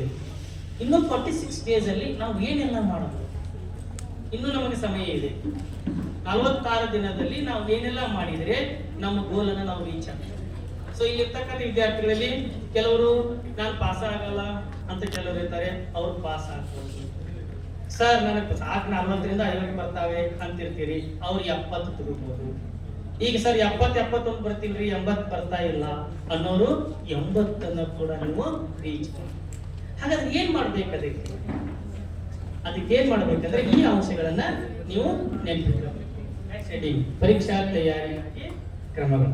So first action ಏನಪ್ಪಾ ಅಂದ್ರ 4 ಮಾದರಿ ಪ್ರಶ್ನೆ ಪತ್ರಿಕೆಗಳು ನಿಮಗೆ ಈಗ ಆಲ್ರೆಡಿ SSLC ಬೋರ್ಡ್ ನಿಂದ ಬಿಡುಗಡೆ ಆಗಿದೆ. ಅವಿ ಈ ಕಡೆ 4 ಮಾದರಿ ಪ್ರಶ್ನೆ ಪತ್ರಿಕೆಗಳು SSLC ಇಂದ ಆಲ್ರೆಡಿ ಬೋರ್ಡ್ ನಿಂದ ಬಿಡುಗಡೆ ಆಗ್ಯಾವ. ಆ 4 ಮಾದರಿ ಪ್ರಶ್ನೆ ಪತ್ರಿಕೆಗಳನ್ನ ಒಂದ್ಸಲ ನೀವು ದಯವಿಟ್ಟು ಬಿಡಿಸಿರಿ. ಪ್ರಶ್ನೆನೂ ಇದೆ, ಉತ್ತರನೂ ಇದೆ. ನೀವು ಬರೀ ಉತ್ತರ ಅಷ್ಟೇ ಬರೆಯಾಕ ಇದನ್ನ ಮಾಡ್ಕೊಳಕ್ ಹೋಗ್ಬಾರ್ರಿ, ಕೈ ಮುಗಿಸುತ್ತ ಅಂತ ಹೇಳಿ. ಪ್ರಶ್ನೆನೂ ಬರೀರಿ, ಉತ್ತರನೂ ಬರೀರಿ. ಇದು ನಿಮಗ 50% ನೀವು ಇಲ್ಲೇ ಸಕ್ಸಸ್ ಅನ್ನ ಕಾಣ್ತೀರಿ. ಇನ್ನು ಎರಡನೇ ಪಾಯಿಂಟ್ ಏನಪ್ಪಾ ಅಂತಂದ್ರೆ, ಈಗ ಆಲ್ರೆಡಿ 2 ಪೂರ್ವ ಸಿದ್ಧತಾ ಪರೀಕ್ಷೆಗಳಾಗಿದ್ದಾವೆ, ಇನ್ನೊಂದು ಫೆಬ್ರವರಿಯಲ್ಲಿ ಸ್ಟಾರ್ಟ್ ಆಗ್ತದೆ. ಈ 3 ಪೂರ್ವ ಸಿದ್ಧತಾ ಪರೀಕ್ಷೆ ಪ್ರಶ್ನೆ ಪತ್ರಿಕೆಗಳನ್ನ ಅವಲೋಕನ ಮಾಡಿ ಅದನ್ನು ಕೂಡ ಒಂದ್ಸಲ ನೀವು ಬಿಡಿಸಬೇಕು. ಇನ್ನ next and last, this is very important. So ಈ ವರ್ಷ ನಿಮ್ಗೆ ತುಂಬಾ ಸರಳ ಮಾಡಿಕೊಟ್ಟಾರೆ. ಏನ್ ಸರಳ ಮಾಡಿಕೊಟ್ಟಾರಪ್ಪ ಅಂದ್ರೆ, ಕಳೆದ ವರ್ಷ ನಾವು ಪಟ್ಟ ಕಷ್ಟಕ್ಕಿಂತ ಈ ವರ್ಷ ತುಂಬಾ ಸರಳ ಮಾಡಿದ್ದಾರೆ ಇಲಾಖೆ.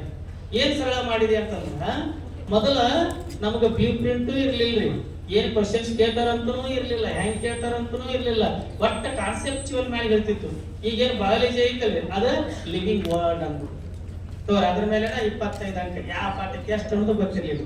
ಆದ್ರೆ ಈಗ ಹಂಗಲ್ಲ, ಈಗ ಯಾವ ಪಾಠಕ್ಕೆ ಎಷ್ಟೆಷ್ಟು ಅಂಕಗಳಂತ ಗೊತ್ತಾಗೈತಿ.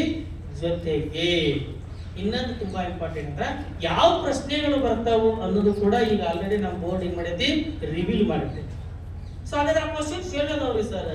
ಎಲ್ಲದಾವ ಅಂತಂದ್ರೆ, LBA ಪ್ರಶ್ನೆ ಕೋಟಿ, ಲೆಸನ್ ಬೇಸ್ಡ್ ಅಸೆಸ್ಮೆಂಟ್. ಈಗ ನಿಮ್ಗೆಲ್ಲರಿಗೂ ಪ್ರತಿಯೊಂದು ಪಾಠ ಆದ ತಕ್ಷಣ ನಾಳೆ ಓದ್ಕೊಂಡ್ ಬರ್ಬೇಕು, LBA ಟೆಸ್ಟ್ ಐತಿ ನೋಡ ಅಂದಿರ್ತಾರೆ. ಹೌದನ್ರಿ? ಅದನ್ನ ಅನ್ನೋಕ್ಕಿಂತ ಮೊದಲ ನಿಮ್ಗೆಲ್ರಿಗೂ ಆಲ್ರೆಡಿ ಸಾಫ್ಟ್ ಕಾಪಿಯನ್ನ ಕೊಟ್ಟಿದ್ದಾರೆ, ಸಾಫ್ಟ್ ಕಾಪಿನ ಕೊಟ್ಟಿದ್ದಾರೆ, ಹಾರ್ಡ್ ಕಾಪಿನ ಕೂಡ ಸ್ಕೂಲಲ್ಲಿ ಇಟ್ಟಿದ್ದಾರೆ. ಆ LBA ಪ್ರಶ್ನೆ ಪ್ರತಿಯೊಂದು ಪಾಠದ್ದು ರಾಸಾಯನಿಕ ಕ್ರಿಯೆ ಮತ್ತು ಸಮೀಕರಣದಿಂದ ಹಿಡ್ಕೊಂಡು ನಮ್ಮ ಪರಿಸರದವರೆಗೂ ಎಲ್ಲ ಪಾಠದ LBಯ ಪ್ರಶ್ನೆ ಕೋಟಿಗಳನ್ನು ನೀವು ಅವಲೋಕನ ಮಾಡಬೇಕು. ಅದೇ ಪ್ರಶ್ನೆಗಳು ಬರ್ತವೆ. ಎಕ್ಸಾಕ್ಟ್ಲಿ. ಸೊ ಎಷ್ಟು ಮಾಡಿದ್ರೆ ನೀವು 100% ಏನು 3 ಮಂದಿ ಇದ್ರಿ ಈಗ ABC ಅಂತ ನಾವು ವರ್ಗೀಕರಣ ಮಾಡಿದ್ವಿ. ಆ 3 ಮಂದಿನೂ ಕೂಡ ಖಂಡಿತ ನೀವು ಸಕ್ಸಸ್ ಆಗ್ತೀರಿ. ನಮ್ಮ ಮುನವಳ್ಳಿ ಸ್ನೇಹ ಕೊಡೋದು ಈ ಒಂದು ಕಾರ್ಯಕ್ರಮ ಏರ್ಪಡಿಸಿದ್ದು ಕೂಡ ಒಂದು ಸಾರ್ಥಕ ಆಗುತ್ತೆ. ಓಕೆನಾ? ಎಸ್. ಈಗ ನೋಡಿ, ನಾನು ಇಲ್ಲಿ ಸ್ವಲ್ಪ ಸಮಯದ ಅಭಾವ ಇರೋದ್ರಿಂದ 2 ನಾನು ಪಾಯಿಂಟ್ಸ್ಗಳನ್ನು ಮಾಡ್ಕೊಂಡಿದ್ದೀನಿ. ಒಂದು, ಯಾರು ನಾನು ಪರೀಕ್ಷೆಯಲ್ಲಿ 40 ಅಂಕಗಳ ಸಹಿತ ನನಗೆ ತಗೊಳಕ್ ಸಾಧ್ಯನೇ ಇಲ್ರಿ ವಿಜ್ಞಾನದಾಗ ಅಂತ ಯಾರದಿರಲ್ಲ ಅವರು ನೀವು ಇದನ್ನ ತುಂಬಾ ಗಮನ ಇಟ್ಟು ಕೇಳ್ತಾರೆ. ಅವ್ರು ಯಾವ ತರ 40 ಅಂಕಗಳನ್ನ ನೀವು ವಿಜ್ಞಾನದಲ್ಲಿ ಪಡಿಬಹುದು ಅನ್ನೋದನ್ನ ಒಂದು ಕಾನ್ಸೆಪ್ಟ್ ಮಾಡಿದ್ದೀನಿ. ಇನ್ನೊಂದು ಕಾನ್ಸೆಪ್ಟ್ 80ಗೆ ಮೋರ್ ದೆನ್ 70 ಚೂರು ಪ್ರಯತ್ನ ಮಾಡಿದ್ರೆ 80ಗೆ 80 ಕೂಡ ನಾನು ಹೇಗೆ ವಿಜ್ಞಾನದಲ್ಲಿ ಪಡಿಬಹುದು ಅಂತ 2 ನಾನು ಪಾಯಿಂಟ್ ಆಫ್ ವ್ಯೂ ಇಟ್ಟುಕೊಂಡು ಇಲ್ಲಿ ನಾನು ಒಂದು ಸ್ಲೈಡ್ ಅನ್ನ ತಯಾರು ಮಾಡಿದ್ದೆ. ಸೊ ಅದ್ರಾಗ ಮೊದಲೇದಾಗಿ ನೀವು ಉಳಿದವರು ಎಲ್ಲರೂ ಕೂಡ ಇದನ್ನ ಮಾಡಿದ್ರೆ ತಪ್ಪೇನಿಲ್ಲ. ಸೊ ಮೊದಲೇದಾಗಿ ವಿಜ್ಞಾನ ಎಷ್ಟು ಸರಳ ಐತಿ ಅಂತ ನಾವು ಹೇಳಿದ್ದೆಲ್ಲ ಅದು ಎಷ್ಟು ಸರಳ ಐತಿ ಅಂತ ನಿಮಗೆ ತೋರಿಸಿಕೊಡಪಟ್ಟಿದೆ. ಸೊ ಮೊದಲೇದು ವಿಜ್ಞಾನ ಉತ್ತೀರ್ಣ ಅತಿ ಸುಲಭ. ಹೆಂಗ್ ಸುಲಭ ಅಂತಂದ್ರೆ ಇದ್ರಾಗ 80 ಅಂಕದಲ್ಲಿ 12 ಅಂಕಗಳು ನಿಮಗೆ ಇದಕ್ಕಿರ್ತಾವ್ರಿ, ಚಿತ್ರಕ್ಕಿರ್ತಾವೆ. ನೀವು ನನ್ನ ಧ್ವನಿನ ಕೇಳ್ತಾ ಇರಿ ಮಕ್ಕಳೇ, ಹಾಗೆ ಬರ್ಕೋತಾ ಇರ್ರಿ. ಈ ಹೆಡ್ಡಿಂಗ್ ಇದನ್ನ ಹಾಕ್ರಿ, ಈ ಹೆಡ್ಡಿಂಗ್ ಹಾಕ್ರಿ, ಈ ಪಾಯಿಂಟ್ಸ್ ನ ಬರಿತಾ ಹೋಗ್ರಿ. ಎಲ್ಲರಿಗೂ ಕಾಣುತ್ತಲ್ಲ ಅಂತ ಅಲ್ಲಿ ಹಿಂದಿದ್ದವ್ರಿಗೆ. ಸೊ ಇಲ್ಲಿ 12 ಅಂಕಗಳ ಚಿತ್ರಕದ 12 ಅಂಕಗಳ ಚಿತ್ರಕರ ಅದಾವು.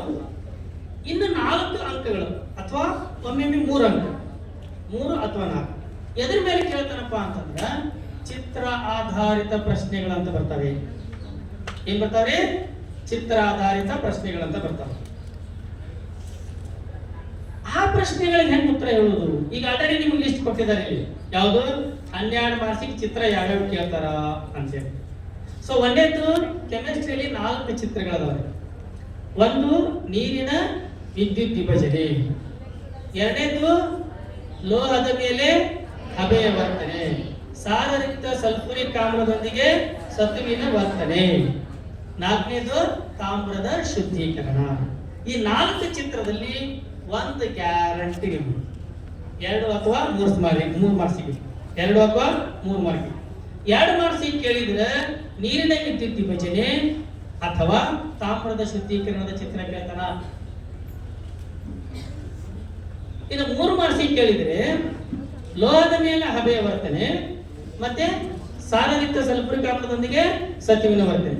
ನಮ್ಮ ಹುಡುಗರಿಗೆ ಈ ನೀರಿನ ಶುದ್ಧೀಕರಣ ಮತ್ತು ತಾಮ್ರದ ಶುದ್ಧೀಕರಣ ಬರೆಯುವಾಗ ಎಲ್ಲಾ ಚಿತ್ರ ಬರೆದಿರ್ತಾರೆ. ಪಾಪ ಅವರಿಗೆ ಈ ಕ್ಯಾಥೋಡ್ ಮತ್ತು ಯಾನೋಡ್ ಅನ್ನ ಗುರುತಿಸೋದು ಬಹಳ ಕಷ್ಟ ಆಗ್ತದೆ, ಬಹಳ ಕನ್ಫ್ಯೂಸ್ ಮಾಡ್ಕೊಂತಾರೆ. ಕ್ಯಾಥೋಡ್ ಕೇಳಿದಲ್ಲಿ ಯಾನೋಡ್ ಮಾಡಿರ್ತಾರ, ಯಾನೋಡ್ ಇದ್ದಲ್ಲಿ ಕ್ಯಾಥೋಡ್ ಮಾಡಿರ್ತಾರ. ಆಮೇಲೆ ಹೈಡ್ರೋಜನ್ ಮತ್ತು ಆಕ್ಸಿಜನ್ ಗಳನ್ನು ಗುರುತಿಸಿ ಅಂತ ಕೇಳ್ತಾರ. ಸೊ ಆ ಸಂದರ್ಭದೊಳಗ ನೀವು ಒಂದು ಸಿಂಪಲ್ ಟ್ರಿಕ್ ನೆನ್ಪಿಡ್ಕೋಬೇಕು. ನೀರಿನ ವಿದ್ಯುತ್ ವಿಭಜನೆಯಲ್ಲಿ ಏನ್ ನೆನ್ಪಿಡ್ಕೋಬೇಕಪ್ಪ ಅಂತಂದ್ರೆ ಹಿಂದಿ ಒಳಗ ನಾವು ಏನೈತಿ ಅಂತ ಕೇಳಾಕ ಕ್ಯಾ ಹೈ ಅಂತ ಹೇಳ್ತೀವಿ, ಹೌದ್ರಿ? ಅಥವಾ ಅಲ್ಲಿ ಏನಾರ ಐತಿ ಅಂದ್ರೆ ಹೈ ಕ್ಯಾ ಅಂತ ಕೇಳ್ತೀವಿ. ಯಾವ್ದಾದ್ರು ಒಂದು ನಿಮ್ಗೆ ಯಾವ್ದು ಈಸಿನ ಅದ್ರ ನೆನ್ಪಿ ಕ್ಯಾ ಹೈ, ಇದು ನೆನ್ಪಿಟ್ಕೊಂಡ್ರು ತುಂಬಾ ಸರಳ ಇದೆ. ಕ್ಯಾ ಹೈ, ಕ್ಯಾ stands for what? Cathode. Cathode ಕ್ಯಾ ಅಂದ್ರೆ ಕ್ಯಾಥೋಡ್, ಹೈ ಅಂದ್ರೆ ಹೈಡ್ರೋಜನ್. ಎಲ್ಲಿ ಕ್ಯಾಥೋಡ್ ಇರುತ್ತೆ ಅಲ್ಲಿ ಹೈಡ್ರೋಜನ್ ಇರುತ್ತೆ. ಈ ಕ್ಯಾಥೋಡ್ ಮೇಲೆ ಹೈಡ್ರೋಜನ್ ಸಿಕ್ತಂದ್ರೆ ಆಟೋಮೆಟಿಕ್ ಕ್ಯಾಥೋಡ್ ಮೇಲೆ ಯಾರಿರ್ತಾರೆ? ಆಕ್ಸಿಜನ್ ಇರ್ತೈತಿ ಅಲ್ವಾ? ಸೊ ಈ ತರ ಸಿಂಪಲ್ ಟ್ರಿಕ್ಸ್. ಅದೇ ತರ ತಾಮ್ರದ ಶುದ್ಧೀಕರಣ ಮಾಡುವ ಹೊತ್ನ್ಯಾಗ ಅಲ್ಲಿ ಶುದ್ಧ ತಾಮ್ರದ ಫಲಕ ಮತ್ತು ಅಶುದ್ಧ ತಾಮ್ರದ ಫಲಕ ಅಂತ ಬರ್ತವೆ. ಶುದ್ಧ ತಾಮ್ರದ ಫಲಕ ಯಾವಾಗಲೂ ಕ್ಯಾಥೋಡ್ ಆಗಿರುತ್ತೆ, ಶುದ್ಧ ಕ್ಯಾಥೋಡ್ ನೆನ್ಪಿಟ್ಕೊಳ್ಳಿ. ಅಶುದ್ಧ ಆನೋಡ್, ಆ ತರ ನೆನ್ಪಿಟ್ಕೊಳ್ಳಿ.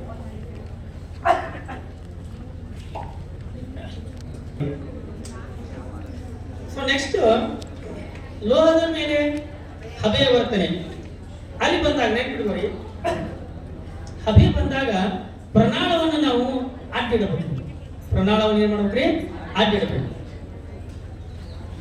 ಸಾರಯುಕ್ತ ಸಲ್ಫ್ಯೂರಿಕ್ ಆಮ್ಲದೊಂದಿಗೆ ಸತುವಿನ ಚೂರು ವರ್ತನೆ ಅಂದಾಗ ಪ್ರಣಾಳವನ್ನ ಉದ್ದಿಡಬೇಕು. ಸೊ ನಮ್ಮ ಮಂದಿ ಏನ್ ಕೇಳಿದ್ರು ಪ್ರಣಾಳನ ಉದ್ದಿಟ್ಟು ಅದರಾಗನ ನೀರಲ್ಲಿ ಹತ್ತಿದ ಗಾಜು ಅದನ್ನೆಲ್ಲ ಇಟ್ಟು. ಸೊ ಹಾಗಾಗಿ ಅಲ್ಲಿ ನಿಮ್ಗೆ ಮಾರ್ಕ್ಸ್ ದಯವಿಟ್ಟು ಅದನ್ನ ಮಾಡ್ತಾರೆ. ಇನ್ನ ಬಯಾಲಜಿಯಲ್ಲಿ ಚಿತ್ರಗಳು ಯಾವ್ಯಾವಪ್ಪ ಅಂತಂದ್ರ ಮೆದುಳಿನ ಚಿತ್ರ, ಹೃದಯದ ಚಿತ್ರ, ಶಲಾಕಾಗ್ರದ ಮೇಲೆ ಪರಾಗದ ಮಳೆಯುವಿಕೆ, ಪತ್ರರಂಧ್ರ. ಪತ್ರರಂಧ್ರದಲ್ಲಿ ಎರಡು, ಒಂದು ತೆರೆದ ಪತ್ರರಂಧ್ರ, ಇನ್ನೊಂದು ಮುಚ್ಚಿದ ಪತ್ರರಂಧ್ರ. ಸೊ ಇಷ್ಟು ಮಾಡಿದ್ರೆ ಸಾಕು. ಇದ್ರಾಗ ಒಂದು ಗ್ಯಾರಂಟಿ ಇದೆ, ಯಾವುದು? ಮಿದುಳರ ಕೇಳ್ತಾನ ಇಲ್ಲ ಹೃದಯ, ಎರಡರಾಗ ಒಂದು. ಶಲಾಕಾಗ್ರದ ಮೇಲೆ ಪರಾಗದ ಮಳೆಯುವಿಕೆ ಕೇಳ್ತಾನ, ಇಲ್ಲ ಅಂತಂದ್ರ ಪತ್ರರಂಧ್ರ ಕೇಳ. ಇದು ಫಿಕ್ಸ್ ಕ್ವಶನ್ಸ್. ಎಷ್ಟಕ್ಕೆ? 12. ಸೊ ಇದ್ರೊಳಗ ಫಿಸಿಕ್ಸ್ನ್ಯಾಗ ಒಂದಿಷ್ಟು 3 ಇಂದ 4 ಮಾರ್ಕ್ಸ್ ಬರ್ಬೋದು. ದಯವಿಟ್ಟು ಮಾತಾಡಬೇಡ. ಫಿಸಿಕ್ಸ್ ನಲ್ಲಿ ಏನ್ ಬರ್ತಾವಪ್ಪ ಅಂತಂದ್ರ ವಿದ್ಯುತ್ ಮಂಡಲ ರಚನೆ ಮಾಡುವ ಸಂದರ್ಭದೊಳಗ ನಾವು ಚಿಹ್ನೆಗಳನ್ನು ಉಪಯೋಗಿಸ್ತೀವಿ. ಆ ಚಿಹ್ನೆಗಳಲ್ಲಿ 2 ಗ್ಯಾರಂಟಿ, 1 ಮಾರ್ಕ್ಸ್. ಹಾಗೆ ರೋಧಕಗಳ ಸರಣಿ ಜೋಡಣೆ ಮತ್ತು ರೋಧಕಗಳ ಸಮಾಂತರ ಜೋಡಣೆ, ಪ್ಯಾರಲಲ್ ಕನೆಕ್ಷನ್, ಆಮೇಲೆ ಸಿರೀಸ್. ಸೊ ಇದರಲ್ಲಿ 1 ಗ್ಯಾರಂಟಿ. ಇನ್ನು ನೆಕ್ಸ್ಟ್ ಚಿತ್ರ ಯಾವ್ದು ಬರುತ್ತಪ್ಪ ಅಂತಂದ್ರ ನೇರವಾದ ವಾಹಕದ ಮೂಲಕ ವಿದ್ಯುತ್ ಪ್ರವಹಿಸಿದಾಗ, ನೇರವಾದ ವಾಹಕದ ಮೂಲಕ ವಿದ್ಯುತ್ ಪ್ರವಹಿಸಿದಾಗ ಅದರ ಸುತ್ತಲೂ ಉಂಟಾಗುವ ಕಾಂತೀಯ ಬದಲಿಕೆ. ಇದು ಚಿತ್ರ ಕೇಳ್ಬೋದು. ಅಥವಾ ಇನ್ನೊಂದು ಚಿತ್ರ ಯಾವ್ದಪ್ಪ ಅಂತಂದ್ರ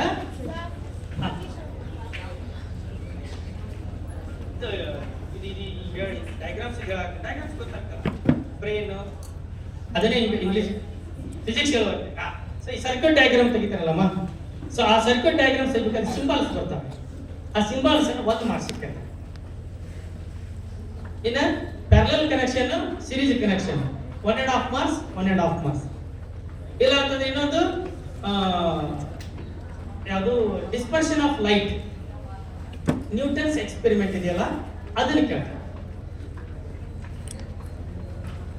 ಓಕೆನಾ? ಸೊ ಈ ಚಿತ್ರಗಳನ್ನ ನೀವು ಪರ್ಫೆಕ್ಟ್ ಮಾಡ್ಕೊಂಡ್ರೆ ನಿಮ್ಗೆ ಎಷ್ಟು ಅಂಕಗಳು ಬರ್ತಾವ್ರಿ? 12. ಇನ್ನು ನೆಕ್ಸ್ಟ್ ವ್ಯಾಖ್ಯೆಗಳು, ಡೆಫಿನಿಷನ್ಸ್. ಸೊ ನೆಕ್ಸ್ಟ್ ಏನ್ ಕೇಳ್ತಾನೆ? ಡೆಫಿನಿಷನ್. ಡೆಫಿನಿಷನ್ ಗಳನ್ನ 2 ಮಾರ್ಕ್ಸ್ ಕೇಳ್ತಾನೆ. ವಿದ್ಯುತ್ ಪ್ರವಾಹ ಅಂದ್ರೆ ಏನು, ವಿಭವಾಂತರ ಅಂದ್ರೆ ಏನು, ಏಕತಳೀಕರಣ ಅಂದ್ರೆ ಏನು, ದ್ವಿತಳೀಕರಣ ಅಂದ್ರೆ ಏನು. ಸೊ ಈ ತರ ಡೆಫಿನಿಷನ್ಸ್ ಗಳು ಬರ್ತವೆ. ಇನ್ನು ನೆಕ್ಸ್ಟ್ ನಿಯಮ. ಒಂದು ನಿಮಿಷ, ನಿಯಮಗಳು. ಸೊ ನಿಯಮಗಳನ್ನು ಕೂಡ 2 ಮಾರ್ಕ್ಸ್ ಕೇಳ್ತಾನೆ. ನಿಯಮಗಳು ಎಷ್ಟು ಮಾರ್ಕ್ಸಿಗೆ? 2 ಮಾರ್ಕ್ಸ್ ಕೇಳ್ತಾನೆ. ಸೊ ಈ ನಿಯಮಗಳಲ್ಲಿ ತುಂಬಾ ಸಿಂಪಲ್ ಆಗಿರ್ತಕ್ಕಂಥ ನಿಯಮಗಳಾದ ಮಕ್ಕಳೇ, ಇಲ್ಲಿ ಯಾರು ನೀವು ಮಾರ್ಕ್ಸ್ ಅನ್ನ ಕಳ್ಕೋಬಾರ್ದು. ಸೊ ಒಂದೇದು ನಿಯಮ ಯಾವ್ದಪ್ಪ ಅಂತಂದ್ರ ಓಮ್ನ ನಿಯಮ. ಓಮ್ನ ನಿಯಮ, ಜೋಲ್ನ ಉಷ್ಣೋತ್ಪಾದನ ನಿಯಮ, ಬೆಳಕಿನ ಪ್ರತಿಫಲನದ ನಿಯಮ, ಬೆಳಕಿನ ವಕ್ರೀಭವನದ ನಿಯಮ, loss of reflection, loss of refraction. So 2. So ಅದರಲ್ಲಿ ಗ್ಯಾರಂಟಿ ನಿಮ್ಗೆ 2 ಮಾರ್ಕ್ಸ್ಗಳು ಬಂದೇ ಬರ್ತವೆ. ಇನ್ನು ನೆಕ್ಸ್ಟ್ ಉಪಯೋಗ, ಸಾರಿ ಎಸ್ಐ ಯೂನಿಟ್ಸ್. ಎಸ್ಐ ಯೂನಿಟ್ಸ್ ಕೇಳ್ತಾರೆ ನೆಕ್ಸ್ಟ್ 1 ಅಂಕಕ್ಕೆ. ಏಕಮಾನಗಳು ಅಂತ ಹೇಳ್ತೇವೆ. ವಿಭವಾಂತರದ ಏಕಮಾನ, ವಿದ್ಯುತ್ ಪ್ರವಾಹದ ಏಕಮಾನ. ಸೊ ಆ ಏಕಮಾನಗಳು ಬರ್ತವೆ. ವಿದ್ಯುತ್ ರೋಧದ ಏಕಮಾನ ಓಮ್, ಆಯ್ತಾ? ಸೊ ಆ ತರ 1 ಅಂಕ. ಇನ್ನು ನೆಕ್ಸ್ಟ್ ಉಪಯೋಗ. ಸೊ ಉಪಯೋಗ ಬಂದಾಗ ಏನ್ ಕೇಳ್ತಾರಪ್ಪ ಅಂತಂದ್ರ ನೀವು 4 ಉಪಯೋಗಗಳನ್ನು ನೆನಪಿಟ್ಕೋಬೇಕಪ್ಪಿ. ತಮ್ಮ ಈ ಲಕ್ಷ ಇಟ್ಕೊಳ. ಉಪಯೋಗ 4 ಇರ್ತವೆ. 4ರಲ್ಲಿ 2 ಅಂಕದ ನಿಮ್ಗೆ ಗ್ಯಾರಂಟಿ ಇರ್ತದೆ. ಯಾವ್ದಪ್ಪ ಅಂತಂದ್ರ 1ನೇದು ಅಡಿಗೆ ಸೋಡಾ, 2ನೇದು ವಾಷಿಂಗ್ ಸೋಡಾ, 3ನೇದು ಚೆಲುವೆ ಪುಡಿ, 4ನೇದು ಪ್ಲಾಸ್ಟರ್ ಆಫ್ ಪ್ಯಾರಿಸ್. ಸೊ ಇದ್ರದ್ದು ಯಾವ್ದಾದ್ರು 2 ಉಪಯೋಗಗಳನ್ನ ಕೇಳ್ತಾರೆ. ದಯವಿಟ್ಟು ಆ 2 ಈ ಉಪಯೋಗಗಳನ್ನ ನೆನಪಿಟ್ಕೊಳ್ಳಿ. ನೆಕ್ಸ್ಟ್ ವ್ಯತ್ಯಾಸಗಳು. ವ್ಯತ್ಯಾಸಗಳನ್ನು ಕೂಡ 2 ಅಂಕದ ವ್ಯತ್ಯಾಸಗಳು ಬರ್ತವೆ. ಉದಾಹರಣೆಗೆ ಸೆಲ್ಫ್ ಪಾಲಿನೇಷನ್, ಕ್ರಾಸ್ ಪಾಲಿನೇಷನ್, ಸ್ವಕೀಯ ಪರಾಗಸ್ಪರ್ಶ, ಪರಕೀಯ ಪರಾಗಸ್ಪರ್ಶ. ಆಮೇಲೆ ಪೀನದರ್ಪಣ, ನಿಮ್ನ ದರ್ಪಣ, ಪೀನದರ್ಪಣ, convex mirror, concave mirror difference ಅದನ್ನ ಕೇಳ್ತಾರೆ. ಸೊ ಈ ಆಮೇಲೆ ಆಕ್ಸಿಡೇಷನ್, ರಿಡಕ್ಷನ್, ಉತ್ಕರ್ಷಣೆ ಮತ್ತು ಅಪಕರ್ಷಣೆ. ಆಮೇಲೆ ಅಂತರುಷ್ಣಕ ಕ್ರಿಯೆ, ಬಹಿರುಷ್ಣಕ ಕ್ರಿಯೆ. ಸೊ ಈ ತರ ಕೆಲವು ವ್ಯತ್ಯಾಸಗಳು ಕೇಳ್ತಾರೆ, ಅವು ಗ್ಯಾರಂಟಿ ಕ್ವಶನ್. ಸೊ ಇವುಗಳ ಕಡೆ ನೀವು ರೂಢಿಯನ್ನ ಮಾಡಬೇಕು. ನೆಕ್ಸ್ಟ್ ಗುಣಲಕ್ಷಣಗಳು. ಸೊ ಗುಣಲಕ್ಷಣಗಳು ಅಂತ ಬಂದಾಗ 3 ನಮಗೆ ಗುಣಲಕ್ಷಣಗಳು ಬರ್ತಾವೆ. ಒಂದು ionic compounds, characteristics of ionic compounds, ionic ಸಂಯುಕ್ತಗಳ ಗುಣಗಳು. ಎರಡನೇದು ಕ್ಯಾರೆಕ್ಟರಿಸ್ಟಿಕ್ಸ್ ಆಫ್ ಕೋವಲೆಂಟ್ ಕಾಂಪೌಂಡ್ಸ್, ಸಹವಲೆನ್ಸಿಯ ಸಂಯುಕ್ತಗಳ ಗುಣಗಳು. ಆಮೇಲೆ magnetic lines of forces characters, ಅಂದ್ರೆ ಕಾಂತೀಯ ಬಲರೇಖೆಗಳ ಗುಣಗಳು. ಸೊ ಇವುಗಳನ್ನಷ್ಟೇ ನಾವು ಕೇಳ್ತಾರೆ. ಆಮೇಲೆ ವಾಹಕದ ರೋಧ ಅವಲಂಬಿಸಿರುವ ಅಂಶಗಳು. ಇನ್ನು ನೆಕ್ಸ್ಟ್ 2 ಮಾರ್ಕ್ಸ್ ಇದಂತೂ 200% ಲಿಂಗ ನಿರ್ಧರಣೆ. ಸೊ ಈ ಲಿಂಗ ನಿರ್ಧರಣೆಯಲ್ಲಿ ಲಿಂಗ ನಿರ್ಧರಣೆಯಲ್ಲಿ ನೋಡ್ರಿ, ನಾವು ಬಹಳ ಸಿಂಪಲ್ ಆಗಿರ್ತಕ್ಕಂಥದ್ದು ತಪ್ಪು ಮಾಡಿಬಿಡ್ತೀವಿ. 2 ಮಾರ್ಕ್ಸ್ ನೀವು ಅದನ್ನ ಚೆಕರ್ ಬೋರ್ಡ್ ಹಾಕಿಬಿಟ್ರೆ 2 ಮಾರ್ಕ್ಸ್ ಕೊಡ್ತಾರೆ. ಸೊ ಎಡಗಡೆ ಏನ್ ಮಾಡ್ಬೇಕಪ್ಪ ಅಂತಂದ್ರೆ ತಂದೆ ಅಂತ ಬರೀಬೇಕು, in English father you can write. So ಈ ಕಡೆ ತಾಯಿ ಮದರ್. ಸೊ ಅಲ್ಲಿ ಬರ್ಬೇಕಾದ್ರಾಗ ಅಲ್ಲಿ ಏನ್ ಬರೀಬೇಕು, ತಂದೆ ಇದ್ದಲ್ಲೇ ಎಕ್ಸ್ ವೈ ಬರೀಬೇಕು, ತಾಯಿ ಇದ್ದಲ್ಲೇ ಮದರ್ ಇದ್ದಲ್ಲೇ ಎಕ್ಸ್ ಎಕ್ಸ್ ಅಂತ ಬರೀಬೇಕು.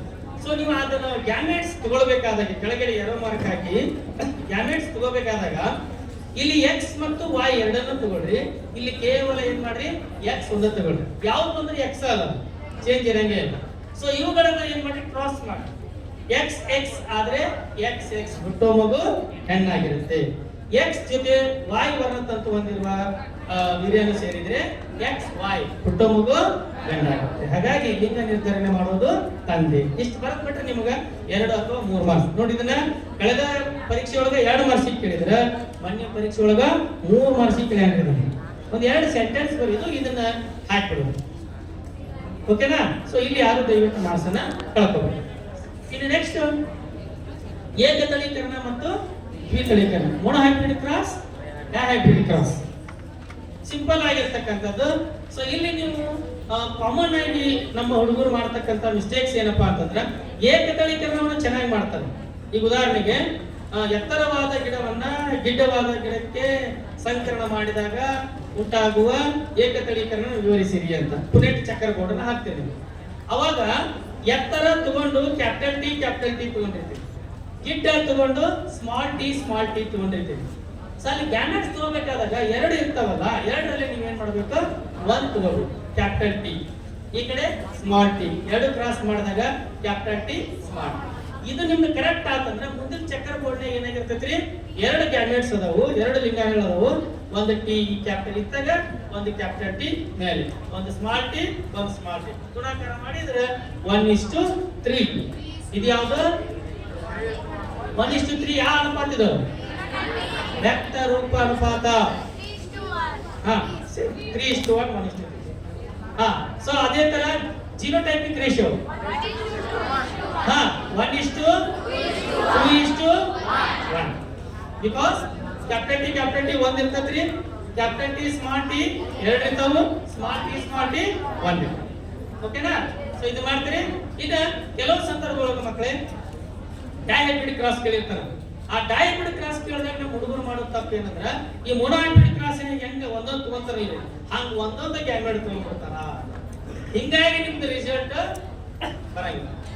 ಸೊ ದಯವಿಟ್ಟು ಅಲ್ಲಿ ಏನ್ ಮಾಡಿ, ನೀವು 2 ತಗೊಂಡಿರ್ತಾರೆ. ಹೆಂಗ ಎತ್ತರವಾದ ಗಿಡ ಕೆಂಪು ಹೂ ಬಿಡುತ್ತೆ. ಹಾಗಾದ್ರೆ 2 ಬಂದಿರಲಿ, ನಾವು ಡೆಫಿನೇಷನ್ ಹೇಳಬೇಕಾದ್ರೆ ಏನ್ ಹೇಳ್ತೀವಿ, 2 ಲಕ್ಷಣಕ್ಕೆ ಸಂಬಂಧಿಸಿದಂತೆ 2 ಭಿನ್ನ ರೂಪಗಳನ್ನು ಹೊಂದಿರುವ ಸಸ್ಯಗಳನ್ನ ಅಡ್ಡ ಹಾಯಿಸುವುದು. ಅದರಿಂದ ಅಲ್ಲಿ 2 ತಗೋಬೇಕು, ಕ್ಯಾಪಿಟಲ್ ಟಿ ಕ್ಯಾಪಿಟಲ್ ಆರ್ 2 ತಗೋಬೇಕು. ಈ ಕಡೆ small T small R. So ಇವನ್ನ ನಾವು ಕ್ರಾಸ್ ಮಾಡಿದಾಗ ಅವಾಗ ನಮ್ಗೆ ಎಫರ್ಟ್ ತಳಿ ಏನಾಗಿರ್ತಪ್ಪ ಅಂದ್ರೆ capital T small T capital R small R. So ಇದು ನಮ್ದು ಎಫರ್ಟ್ ತಳಿ ಆಗಿದೆ. ಸೊ ಈ ತರ ನೀವು ಕರೆಕ್ಟ್ ಚಕ್ಕರ್ ಬೋರ್ಡ್ ಹಾಕಿದ್ರೆ ನಿಮಗೆ 3 ಇಲ್ಲವೇ 4 ಮಾರ್ಕ್ಸ್ಗಳು ಗ್ಯಾರಂಟಿ ಬರ್ತದೆ. ಓಕೆನಾ? Yes S.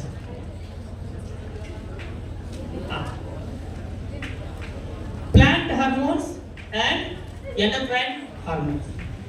ಸೊ ಈ ಇದನ್ನು ಮಾಡಿದ್ರೆ 2 ಅಂಕ, ಸಸ್ಯ ಹಾರ್ಮೋನ್ಗಳು ಮತ್ತು ಪ್ರಾಣಿ ಹಾರ್ಮೋನ್ಗಳು. ಸೊ ಸಸ್ಯ ಹಾರ್ಮೋನ್ಗಳಲ್ಲಿ ಇರೋದು 4. ಯಾರಾದ್ರೂ ಹೇಳ್ತೀರಾ ಸಸ್ಯ ಹಾರ್ಮೋನ್ಗಳು? ಎನಿಬಡಿ?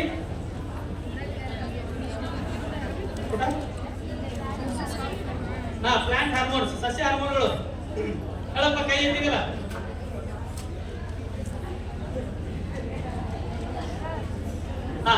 ನೋಡಿ, auxin, auxin, gibberellin, cytokinin, yes, very good, abscisic acid, abscisic ಆಮ್ಲ. ಸೊ ಇದರ ಒನ್ ಫಸ್ಟ್ ಸೆಕೆಂಡ್ ಥರ್ಡ್ ಮೂರು ಏನ್ ಮಾಡ್ತಾವ್ರಿ? ಬೆಳವಣಿಗೆಯನ್ನ ಉತ್ತೇಜನ ಮಾಡ್ತಾವೆ. It promotes the growth of the plant. Last abscisic acid ಇದೆಯಲ್ಲ, ಅದು ಬೆಳವಣಿಗೆ ಏನ್ ಮಾಡ್ತೈತಿ? ಕುಂಠಿತಗೊಳಿಸುತ್ತೆ. ಅದೇ ತರ ಪ್ರಾಣಿ ಹಾರ್ಮೋನ್, ಪ್ರಾಣಿ ಹಾರ್ಮೋನ್ಗಳಲ್ಲಿ ನಾವು ನಿರ್ನಾಳ ಗ್ರಂಥಿಗಳ ವ್ಯೂಹ, ಎಂಡೋಕ್ರೈನ್ ಸಿಸ್ಟಮ್ ಅಂತ ಕರೀತೀವಿ. ಸೊ ಅಲ್ಲಿ ನೀವು ಏನ್ ನೆನ್ಪಿಡ್ಬೇಕಪ್ಪ ಅಂತಂದ್ರ, ಇಲ್ಲಿಂದ ಹಿಡ್ಕೊಂಡು ಕೆಳವರೆಗೂ ನೀವು ನಿಮ್ಮ ದೇಹದಲ್ಲಿ ಇರ್ತಕ್ಕಂಥ ಒಂದೊಂದು ಗ್ರಂಥಿಗಳನ್ನ ಅದನ್ನ ನೆನ್ಪಿಡ್ತಾ ಹೋಗ್ಬೇಕು. ಉದಾಹರಣೆಗೆ ಮೆದುಳಲ್ಲಿ ಇರ್ತಕ್ಕಂಥ ಗ್ರಂಥಿ ಯಾವುದು? Gland. I am asking gland. Which gland is present in your brain? Located. yes, very good. Pituitary. Pituitary gland is present in the so ಅದನ್ನ ನೆನ್ಪಿಟ್ಕೋಬೇಕು. ಸೊ ಅದರಿಂದ ರಿಲೀಸ್ ಆಗೋ ಹಾರ್ಮೋನ್ ಯಾವುದು? Yes, growth hormone. So it promotes the growth of the body. ಬೆಳವಣಿಗೆ hormone ದೇಹದ ಬೆಳವಣಿಗೆಯನ್ನ ಅದು ನಿಯಂತ್ರಣ ಮಾಡುತ್ತೆ. ಅದು ನೆಕ್ಸ್ಟ್ ಬಂದ್ರೆ ಕುತ್ತಿಗೆ ಬರ್ತದೆ. ಫಸ್ಟ್ ನೀವೇನ್ ಮಾಡ್ರಿ, ಅದ್ರದ್ದು ಗ್ಲ್ಯಾಂಡ್ ನೇಮ್ ನೆನ್ಪಿಟ್ಕೊಳ್ಳಿ. ಥೈರಾಯ್ಡ್ ಗ್ಲ್ಯಾಂಡ್, ಥೈರಾಯ್ಡ್ ಗ್ರಂಥಿ. ಹಾಗಾದ್ರೆ ಥೈರಾಯ್ಡ್ ಗ್ರಂಥಿಯಿಂದ ಬಿಡುಗಡೆ ಆಗುವ ಹಾರ್ಮೋನ್ ಯಾವುದು? Thyroxine. So that thyroxine controls your metabolic reactions in the cell body. ಅದೇನ್ ಮಾಡ್ತೈತಿ? ಚಯಾಪಚಯ ಕ್ರಿಯೆಯನ್ನು ನಿಯಂತ್ರಿಸುತ್ತೆ. ಹಾಗಾಗಿ ಇದು ಇಂಡೈರೆಕ್ಟ್ ನಿಮ್ಮ ವ್ಯಕ್ತಿತ್ವದ ಮೇಲೆ ಅದೇನ್ ಮಾಡ್ತೈತಿ? ಪ್ರಭಾವ ಬೀರ್ತೈತಿ. ಬಟ್ ಈ ಕಡೆ ಲಕ್ಷಗಳು ಹೇ ತಂಗಿ ಲಕ್ಷ. ಸೊ ಹಾಗಾಗಿ ಇದಕ್ಕೆ ಒಂದು ಅಡ್ಜೆಕ್ಟಿವ್ ಐತಿ. ಆಗಲ್ಲ ಸರ್ ಹೇಳಿದ್ರಲ್ಲ ಅಡ್ಜೆಕ್ಟಿವ್, ಹಂಗ ನಮ್ಮ ಥೈರಾಯ್ಡ್ ಗ್ರಂಥಿಗೆ, ಥೈರಾಕ್ಸಿನ್ಗೆ ಒಂದು ಅಡ್ಜೆಕ್ಟಿವ್ ಐತಿ. ಏನು? ವ್ಯಕ್ತಿತ್ವದ hormone. Which hormone is called as personality hormone. That is called thyroxine. ಯಾವ ಹಾರ್ಮೋನ್ ಅನ್ನ ವ್ಯಕ್ತಿತ್ವದ ಹಾರ್ಮೋನ್ ಎಂದು ಕರೆಯುತ್ತಾರೆ ಅಂತ ಕೇಳಿದಾಗ ಥೈರಾಕ್ಸಿನ್ ಅಂತ ನೆನಪಿಡಿ. ಸೊ ಅದೇ ತರ ನೆಕ್ಸ್ಟ್ ಹೈಲೈಟ್ಸ್ ಆಫ್ ಲ್ಯಾಂಗರ್ಹ್ಯಾನ್ಸ್. ಲ್ಯಾಂಗರ್ಹ್ಯಾನ್ಸ್ ನ ಕಿರುದ್ವೀಪಗಳು. ಅದ್ರಾಗ ಯಾರು? Alpha cells, beta cells. ಅದರಲ್ಲಿ ಯಾರು? ಇನ್ಸುಲಿನ್, ಗ್ಲುಕೋಗಾನ್. ಎಸ್ ಸರ್, ಇನ್ಸುಲಿನ್ ಮತ್ತು ಗ್ಲುಕೋಗಾನ್. ಅದೇ ತರ ಮೂತ್ರಜನಕಾಂಗದ ಮೇಲೆ ಅದಾವಲ್ಲ ತ್ರಿಕೋನಾಕಾರದ ಟೊಪ್ಪಿಗೆ, the gland which is located on the top surface of the kidney. Adrenal. Yes, adrenal gland. So the hormone ಯಾವುದು? adrenaline hormone. So ಅದು ಯಾವಾಗ? ಎಮರ್ಜೆನ್ಸಿ. ಯಾವಾಗ? ಆಂಗ್ಸೈಟಿ, ಸ್ಟ್ರೆಸ್, ಆ ಸಂದರ್ಭಗಳು, ಭಯ, ಒತ್ತಡ ಆದಾಗ ರಿಲೀಸ್ ಆಗ್ತದೆ. ಓಕೆನಾ? ಸೊ ಅದಕ್ಕೆ ಒಂದು ಅಡ್ಜೆಕ್ಟಿವ್ ಐತಿ. ಏನು? ಎಮರ್ಜೆನ್ಸಿ ಹಾರ್ಮೋನ್ ಅಂತದ್ದು. Which hormone is called as emergency hormone ಅಂದಾಗ ಅಡ್ರೆನಲಿನ್. ಓಕೆನಾ? ಎಸ್. ಸೊ ಇದನ್ನ ಬರ್ಕೊಳ್ಳಿ ಇದೆಲ್ಲ.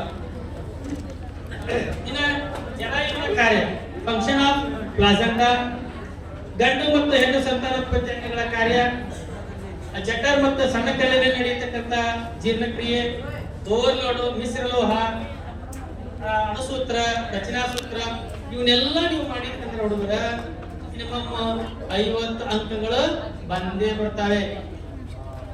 ಈ ಪಾಯಿಂಟ್ಸ್ ಗಳ ಗ್ಯಾರಂಟಿ 200%. ಓಕೆನಾ? ಸೊ ಈ ಟೈಪ್ ನೀವು ಇವುಗಳನ್ನ ಮಾಡಿ. ಬರ್ಕೋತೀರಿ?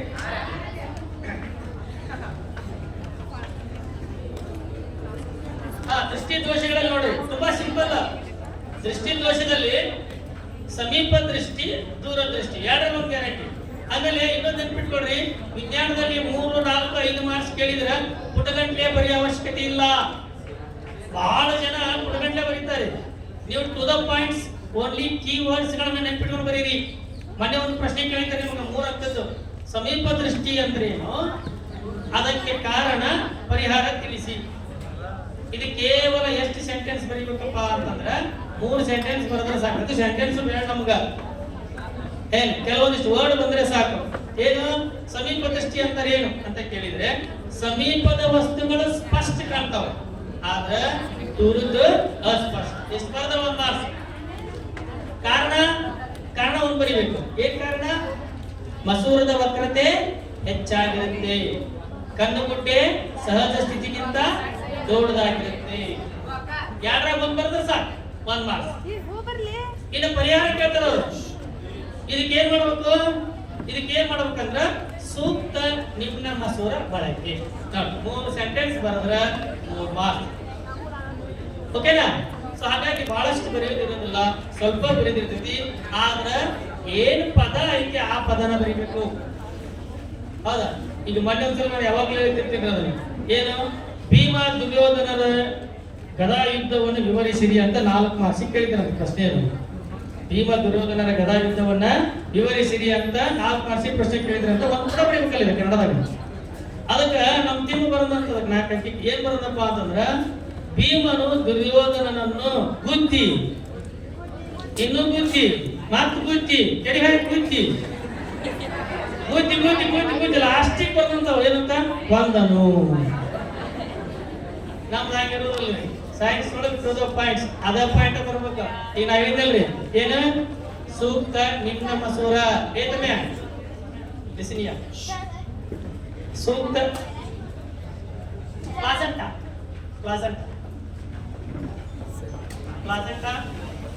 digestion in stomach, small intestine,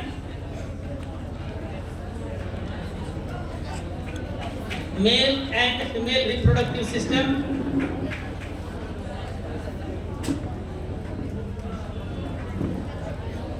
electron dot structure, ಮಿಶ್ರಲೋಹನ ಕವಿ ಇಂಗ್ಲಿಷ್ನಾಗ alloys. ನೋಡಿ ಮಿಶ್ರಲೋಹದಲ್ಲಿ ಗ್ಯಾರಂಟಿ ಒಂದು ಪ್ರಶ್ನೆ ಬರುತ್ತೆ. ಕಂಚು ಸಾಕ ಪಾಪರ್.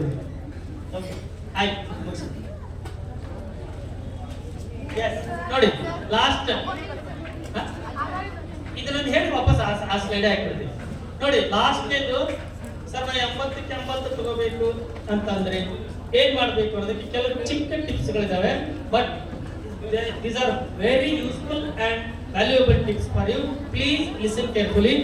ಮೊದಲೇದು ಎಲ್ಲ 13 ಅಧ್ಯಾಯಗಳನ್ನ ಅರ್ಥಪೂರ್ಣವಾಗಿ ಅಧ್ಯಯನ ಮಾಡಬೇಕು. ಎರಡನೇದು 4 ಮಾದರಿ ಪ್ರಶ್ನೆ ಪತ್ರಿಕೆ ಮತ್ತು 3 ಪೂರ್ವ ಸಿದ್ಧತಾ ಪ್ರಶ್ನೆ ಪತ್ರಿಕೆಗಳನ್ನು ಬಿಡಿಸಬೇಕು. ಮೂರನೇದು LBA ಪ್ರಶ್ನೆ ಕೋಟಿಯನ್ನ ನೋಡ್ಕೋಬೇಕು. 4 ಬಹಳ ಇಂಪಾರ್ಟೆಂಟ್ ನೋಡಿ. ಸೊ 4 ನಮ್ಮ ಮಕ್ಕಳು ಎಲ್ಲ ಮಾಡಿರ್ತಾರೆ, ಆದ್ರೆ ಅದನ್ನು ನೆನಪಿಸ್ಕೊಂಡು ತಮ್ಮ ವರ್ಡ್ಸ್ ಗಳಲ್ಲಿ ಬರೆಯಲ್ಲ. ಉದಾಹರಣೆಗೆ ಗಾಜಿನ ಚಪ್ಪಡಿಯ ಪ್ರಯೋಗ ಬರುತ್ತೆ, ಯಾವುದು ವಕ್ರೀಭವನ ಹೇಳೋದು. ಅದನ್ನ ಕರೆಕ್ಟ್ ಆಗಿ ನೀವು ಪ್ರಯೋಗವನ್ನು ಮಾಡಬೇಕು. ಅದು ಚಟುವಟಿಕೆ ಆಧಾರಿತ ಪ್ರಶ್ನೆ. ನೆಕ್ಸ್ಟ್ ಚಿತ್ರ ಆಧಾರಿತ ಪ್ರಶ್ನೆಗಳು, ನಾನು ಆಲ್ರೆಡಿ ಇದರ ಬಗ್ಗೆ ಹೇಳಿದ್ದೀನಿ. ನೆಕ್ಸ್ಟ್ ಅನ್ವಯಿಕ ಮಾದರಿ ಪ್ರಶ್ನೆಗಳು. ನೋಡಿ ಇವು ಅಂತೂ ತುಂಬಾ ನಮ್ಮ ಸೈನ್ಸ್ ಅಲ್ಲಿ ಈಜಿ ಇರ್ತವೆ, ಬಟ್ ನಾವು ಅದನ್ನ ಅರ್ಥೈಸಿಕೊಳ್ಳುವಲ್ಲಿ ಫೇಲ್ಯೂರ್ ಆಗ್ತೀವಿ. ಅನ್ವಯಿಕ ಮಾದರಿ ಅಂದ್ರೆ application type questions. Application type questions ಅಂದ್ರೆ ನಾವು ಹೈಯರ್ ಆರ್ಡರ್ ಥಿಂಕಿಂಗ್ ಕ್ವಶನ್ಸ್ ಅಂತ ಕರಿತೀವಿ. ಅವು ಮಿನಿಮಮ್ ನಿಮಗೆ 10 ರಿಂದ 12 ಮಾರ್ಕ್ಸ್ ಇರ್ತದೆ. ಹೌದಾ? ಈಗ ಮೊನ್ನೆ 2ನೇ ಪೇಪರ್ಗಳು ಒಂದು ಕೊಟ್ಟಿದ್ರು. ಏನ್ ಕೊಟ್ಟಿದ್ರು? ನಾನು ನಿಮಗೆ ಕಲಿಸಿದ್ವಿ ಏನಂತ, ಒಂದು ಹಸಿರಾಗ ತಗೊಂಡಿದ್ವಿ, ಅದರ ಮೂಲಕ ಬಿಳಿ ಬೆಳಕನ್ನ ಬಿಟ್ವಿ, 7 ಬಣ್ಣ ಆತು, ಬಣ್ಣಗಳ ವರ್ಣ ವಿಭಜನೆ ಆತು ಅಂತ ಡಿಸ್ಪರ್ಷನ್ ಆಫ್ ಲೈಟ್ ಹೇಳ್ಬಿಟ್ಟಿವಮ್ಮ ನಿಮ್ಗೆ. ಆದ್ರೆ ನಾವು ಅದನ್ನ ಅಪ್ಲಿಕೇಶನ್ ಟೈಪ್ ಕ್ವಶನ್ ಕೊಟ್ಟಾನ್ರಿ. ಏನ್ ಮಾಡ್ಯಾನ್ರಿ? ಪ್ರಿಸಮ್ ತಗೊಂಡಾನ, ಅದ್ರ ಹಿಂದ ಡೈರೆಕ್ಟ್ ಬಿಳಿ ಬೆಳಕು ಬಿಡ್ಬೇಕಿಲ್ರಿ, ಅದ್ರ ಮಧ್ಯೆ ಏನ್ ಮಾಡ್ಯಾನ, ಒಂದು ಹಸಿರದಂದ ಗ್ಲಾಸ್ ಇಟ್ಬಿಟ್ಟಾನ ಮನೆ, ಅದ್ರ ಮೂಲಕ ಬಿಳಿ ಬೆಳಕು ಹಾಸ್ಯಾನ. ಅಂದ್ರೆ ನಾವು ವಿಚಾರ ಮಾಡ್ಬೇಕಂದ್ರ you have to apply the dispersion of light in daily life. ಅಂದ್ರೆ ಬೇರೆ ಆಸ್ಪೆಕ್ಟ್ಸ್ ಏನದಾವ ಅದ್ರಾಗ ಮಾಡಿದಾಗ. ಸೊ ಅವಾಗ ನೀವು ಬಿಳಿ ಬೆಳಕನ್ನ ಯಾವುದೇ ಬಣ್ಣದ ಗಾಜಿನ ಮೂಲಕ ಹಾಯಿಸಿದಾಗ ಹೊರಗೆ ಬರೋ ಬಣ್ಣ ಯಾವ ಬಣ್ಣ ಇರ್ತಾರ ಅದ ಆಗಿರ್ತೈತಿ. ಇನ್ನು ಅದನ್ನ ನೀವು ಅಸ್ರಗದ ಮೂಲಕ ಹಾಯಿಸಿದಾಗ ಅದು ವರ್ಣ ವಿಭಜನೆ ಆಗುವುದಿಲ್ಲ, ಕೇವಲ ವಕ್ರೀಭವನ ಆಗುತ್ತೆ. ಹಾಗಾಗಿ ಮತ್ತು ಹೊರಗೆ ಬರೋ ಬಣ್ಣ ಯಾವ್ದಾಗಿರ್ತೈತ್ರಿ? ಗ್ರೀನ್ ಆಗಿದೆ. ಸೊ ಈ ತರ ಇಂಥ ಕ್ವಶನ್ಸ್ ಬರ್ತವೆ. ಇಂಥ ಕ್ವಶನ್ಸ್ ಅನ್ನ ಯಾವ ಸೈನ್ಸ್ ಟೀಚರ್ ಇದ ಬರ್ತಾವ ಅಂತ ಹೇಳಕ್ ಸಾಧ್ಯನೇ ಇಲ್ಲ. ಯಾಕಂದ್ರೆ ಆ ಕ್ವಶನ್ ಪೇಪರ್ ತೆಗಿಯೋರ ಹಂಗಿರ್ತಾರ. ಅಂದ್ರ ಆ ಟೈಪ್ ಕ್ವಶನ್ಸ್ ಅನ್ನ ಹಂಗ ತೆಗಿಬೇಕಂತ ನಿಯಮ ಐತಿ. ಆದ್ದರಿಂದ ಅವ್ರು ಹಂಗ ತೆಗಿತಾರ. ಅದಕ್ಕೋಸ್ಕರ ನೀವು ಅದ್ರಾಗ ಒಂದು ಕೀ ವರ್ಡ್ಸ್ ಕೊಟ್ಟಿರ್ತಾರ ಆ ಪ್ರಶ್ನೆ ಒಳಗೆ. ಅದನ್ನ ನಾವು ಅರ್ಥೈಸ್ಕೊಂಡು ಇದು ಯಾವ ಪರಿಕಲ್ಪನೆಗೆ ಸಂಬಂಧಪಟ್ಟ ಅನ್ವಯಿಕ ಪ್ರಶ್ನೆಯನ್ನು ಅರ್ಥ ಮಾಡ್ಕೊಂಡು ಉತ್ತರ ಮಾಡಲಿಕ್ಕೆ ಪ್ರಯತ್ನ ಮಾಡಿ ಮಕ್ಕಳು. ಓಕೆನಾ? ನೆಕ್ಸ್ಟ್ ಸಮಸ್ಯೆಗಳು ನೋಡಿ. ಪ್ರಾಬ್ಲಮ್ಸ್ ಇವು ಬರೀ ಮ್ಯಾಥಮೆಟಿಕ್ಸ್ನಾಗ ಅಷ್ಟೇ ಪ್ರಾಬ್ಲಮ್ಸ್ ಇರಲ್ಲ, ನಮ್ಮ ಸೈನ್ಸ್ನಾಗೂ ಪ್ರಾಬ್ಲಮ್ಸ್ ಅದಾವ ಕುಮಾರ್ ಸರ್. ನಮ್ಮಲ್ಲಿ ಪ್ರಾಬ್ಲಮ್ಸ್ ಅದಾವ್ರಿ. ಸೊ ಇಲ್ಲಿ ಸೇಮ್ ಸರ್ ಹೇಳಿದ ಮೆಥಡ್ ಏನಂತಂದ್ರೆ ಯಾವುದೇ ಸಮಸ್ಯೆ ನೀವು ನೆನ್ಪಿಟ್ಕೊರಿ, every problem has its own solution. ಸಮಸ್ಯೆ ಐತೆ ಅಂತ ಹೆದರಕ್ ಹೋಗ್ಬೇಡ್ರಿ, ಸಮಸ್ಯೆಗೆ ಪರಿಹಾರ ಇದೆ. ಅದಕ್ಕೆ ಬೆಸ್ಟ್ ಎಕ್ಸಾಂಪಲ್ ಯಾರಪ್ಪ ಅಂತಂದ್ರೆ ಹನುಮಂತ. ಹನುಮಂತ ಲಕ್ಷ್ಮಣ ಮೂರ್ಛೆ ಹೋಗಿ ಬಿದ್ದಾಗ ಅವನಿಗೆ ಸಂಜೀವಿನಿ ಮಣಿಯನ್ನ ತಗೊಂಬರಕ ಹೇಳಿರ್ತಾರೆ. ಹೌದಾ? ಸೊ ಅವಾಗ ಅವನಿಗೆ ಅದು ಮನಿ ಹತ್ರ ತಗೊಂಬರ್ರಿ ಅಂತ ಹೇಳಿ ಕಳಿಸಿರ್ತಾರ ಅವ್ರು. ಅವ ಅಲ್ಲಿ ಹೋಗ್ಕಾಣ್ರಿ, ಅವಂಗ ಅಲ್ಲಿ ಬೆಟ್ಟಕ್ಕೆ ಹೋಗ್ಕಾಣ ಕರೆ ಅದು ಯಾವ್ದು ಅನ್ನೋದ ಗೊತ್ತಿರುದಿಲ್ಲ ಅವನಿಗೆ. ಅವಾಗ ಏನ್ ಮಾಡ್ಬೇಕು, ಬಂದ್ಬಿಟ್ಟಾನ ನೀವು ಹೊತ್ತು ಮುಳುಗೋದ್ರೊಳಗ ತೊಗೊಂಡು ಹೋಗ್ಬೇಕು ಅದನ್ನ, ಇಲ್ಲ ಅಂದ್ರೆ ಲಕ್ಷ್ಮಣ ಸಾಹೇಬ. ಅದಕ್ಕೆ ಅವ ಏನ್ ಮಾಡ್ತಾನ, ಆ ಗುಡ್ಡ ಮೇಲೆ ನಿಂತಿದ್ದಲ್ಲ, ಗುಡ್ಡ ಬಿಟ್ಟು ಹೊರಗೆ ಬರ್ತಾನೆ. ಹೊರಗೆ ಬಂದು ವಿಚಾರ ಮಾಡ್ತಾನೆ. ಹೊರಗೆ ಬಂದು ವಿಚಾರ ಮಾಡಿದಾಗ ಅವ್ನು ಪರಿಹಾರ ಸಿಗ್ತೈತಿ. ಅಂದ್ರೆ ನಾವು ಸಮಸ್ಯೆ ಒಳಗಿದ್ರೆ ಪರಿಹಾರ ಸಿಗುದಿಲ್ರಿ, ಸಮಸ್ಯೆ ಬಿಟ್ಟು ಹೊರಗೆ ಬರ್ಬೇಕು. ಯಾವಾಗ ಸಮಸ್ಯೆ ಬಿಟ್ಟು ಅಂದ್ರೆ ಗುಡ್ಡ ಸಮಸ್ಯೆ ಆಗಿತ್ತು, ಗುಡ್ಡ ಬಿಟ್ಟು ಹೊರಗೆ ಬಂದವ. ಹೊರಗೆ ಬಂದಾಗ ವಿಚಾರ ಮಾಡಿದ, ಮಾರ ಎಲ್ಲಿಂದ ನೆನಪು ಶಕ್ತಿ ಇತ್ತು ಅಂತ ಗುಡ್ಡನ ಹೊತ್ಕೊಂಡು ಗಿಡ್ತೀನಿ ಯಾವ್ದಾರ ತಗೋಲ್ಲ. ಹೌದಾ? ಹಂಗ ಪ್ರತಿಯೊಂದು ಫಿಸಿಕ್ಸ್ನಾಗ ಕೂಡ ಏನಿರ್ತೈತ್ರಿ, ಸಮಸ್ಯೆಗಳಿಗೆ ಅವ್ರು ಕೊಟ್ಟಿರ್ತಾರಲ್ಲ, ಆ ಕೊಟ್ಟಂತದಕ್ಕೆ ನಾವು ದತ್ತಾಂಶ ಅಂತ ಕರಿತೀವಿ. ಆ ಡಾಟಾ ಅವುಗಳನ್ನ ಮೊದಲು ಹುಡುಕೊಂಡು ಏನ್ ಕೇಳ್ಯಾರ ಅಂತ ಗೊತ್ತಾಗ್ತದ್ರ ಆಟೋಮೆಟಿಕ್ 4 ರಿಂದ 5 ಸೂತ್ರ ಅದಾವ ನಮ್ಗೆ. ಹೌದಾ? ಅದೇ ಸೂತ್ರಗಳ ಮೇಲೆ ನಿಮ್ಗೆ ಏನಿರ್ತೈತಿ ಪ್ರಾಬ್ಲಮ್ ಅನ್ನ ಸಾಲ್ವ್ ಮಾಡಬಹುದು. ಹಾಗಾಗಿ ದಯವಿಟ್ಟು ನೀವು ಯಾರು 5-6 ಅಂಕಗಳನ್ನ ಕಳ್ಕೋಬೇಡ್ರಿ. ಸಮಸ್ಯೆಗಳು ಎಲ್ಲಿ ಬರ್ತಾವ ಅಂದ್ರೆ ವಿದ್ಯುತ್ ಶಕ್ತಿ ಪಾಠದಲ್ಲಿ ಜೌಲ್ನ ಉಷ್ಣೋತ್ಪಾದನೆ ನಿಯಮದ ಮೇಲೆ, ಇಲ್ಲವೇ ಸರಣಿ ಕ್ರಮದ ಜೋಡಣೆ ಮತ್ತು ಸಮಾಂತರ ಕ್ರಮದ ಜೋಡಣೆ ಮೇಲೆ ಸಮಸ್ಯೆ ಬರುತ್ತೆ. ಇನ್ನು ಈ ಕಡೆ ಬಂದ್ರೆ ಎಲ್ಲಿ ಬೆಳಕು ಪ್ರತಿಫಲನ ವಕ್ರೀಭವನ ಪಾಠದಲ್ಲಿ ಲೆನ್ಸ್ ಫಾರ್ಮುಲಾ, ಮಿರರ್ ಫಾರ್ಮುಲಾ ಏನಿದೆಯಲ್ಲಪ್ಪ, ಆಮೇಲೆ ಮ್ಯಾಗ್ನಿಫಿಕೇಶನ್ ಇದೆಯಲ್ಲ, ಅದ್ರ ಮೇಲೆ ಪ್ರಾಬ್ಲಮ್ಸ್ ಇರೋದು 3 ಸೂತ್ರ. ಆ 3 ಸೂತ್ರಕ್ಕೆ ಬೇಕಾದ ಕೇಳ್ಯಾರ. ಹೌದು, 1/f = 1/v + 1/u lens formula. ಅದನ್ನೇ ಮೈನಸ್ ಮಾಡಿದ್ರೆ ಸಾರಿ ಮಿರರ್ ಫಾರ್ಮುಲಾ ಪ್ಲಸ್ ಅದೇ ಮೈನಸ್ ಮಾಡಿದ್ರೆ ಲೆನ್ಸ್ ಫಾರ್ಮುಲಾ. ಸೊ ಇದರಲ್ಲಿ ಎಫ್ ಅಂದ್ರೇನು, ವಿ ಅಂದ್ರೇನು, ಯು ಅಂದ್ರೇನು ಗೊತ್ತಿರಬೇಕು. ಯು ಅಂದ್ರೆ ವಸ್ತು ದೂರ, ವಿ ಅಂದ್ರೆ ಬಿಂಬ ದೂರ, ಎಫ್ ಅಂದ್ರೆ ಸಂಗಮ ದೂರ. ಇದು ನೆನಪಿಟ್ಕೊಂಡು ಬಿಡಿಸ್ಬಿಟ್ರೆ 6 ಅಂಕಗಳು ಬರ್ತಾವೆ. ದಯವಿಟ್ಟು ಇದನ್ನ ಫಾಲೋ ಮಾಡಿ. ಇನ್ನು ಲಾಸ್ಟ್ ಹಿಂದಿನ ವರ್ಷದ ಪ್ರಶ್ನೆ ಪತ್ರಿಕೆಗಳದಾವೆ, ಅವುಗಳನ್ನು ಕೂಡ ಒಂದು ಸ್ವಲ್ಪ ನೀವು ಗಮನಿಸಿದ್ರೆ ಖಂಡಿತ ನಿಮಗೆ 80ಕ್ಕೆ 80 ಅಂಕಗಳು ಬರ್ತಾವು ಅನ್ನೋದ್ರಲ್ಲಿ ಯಾವುದೇ ರೀತಿಯಾಗಿರ್ತಕ್ಕಂಥ ಸಂಶಯ ಇಲ್ಲ. ಓಕೆನಾ? ಸರಿ.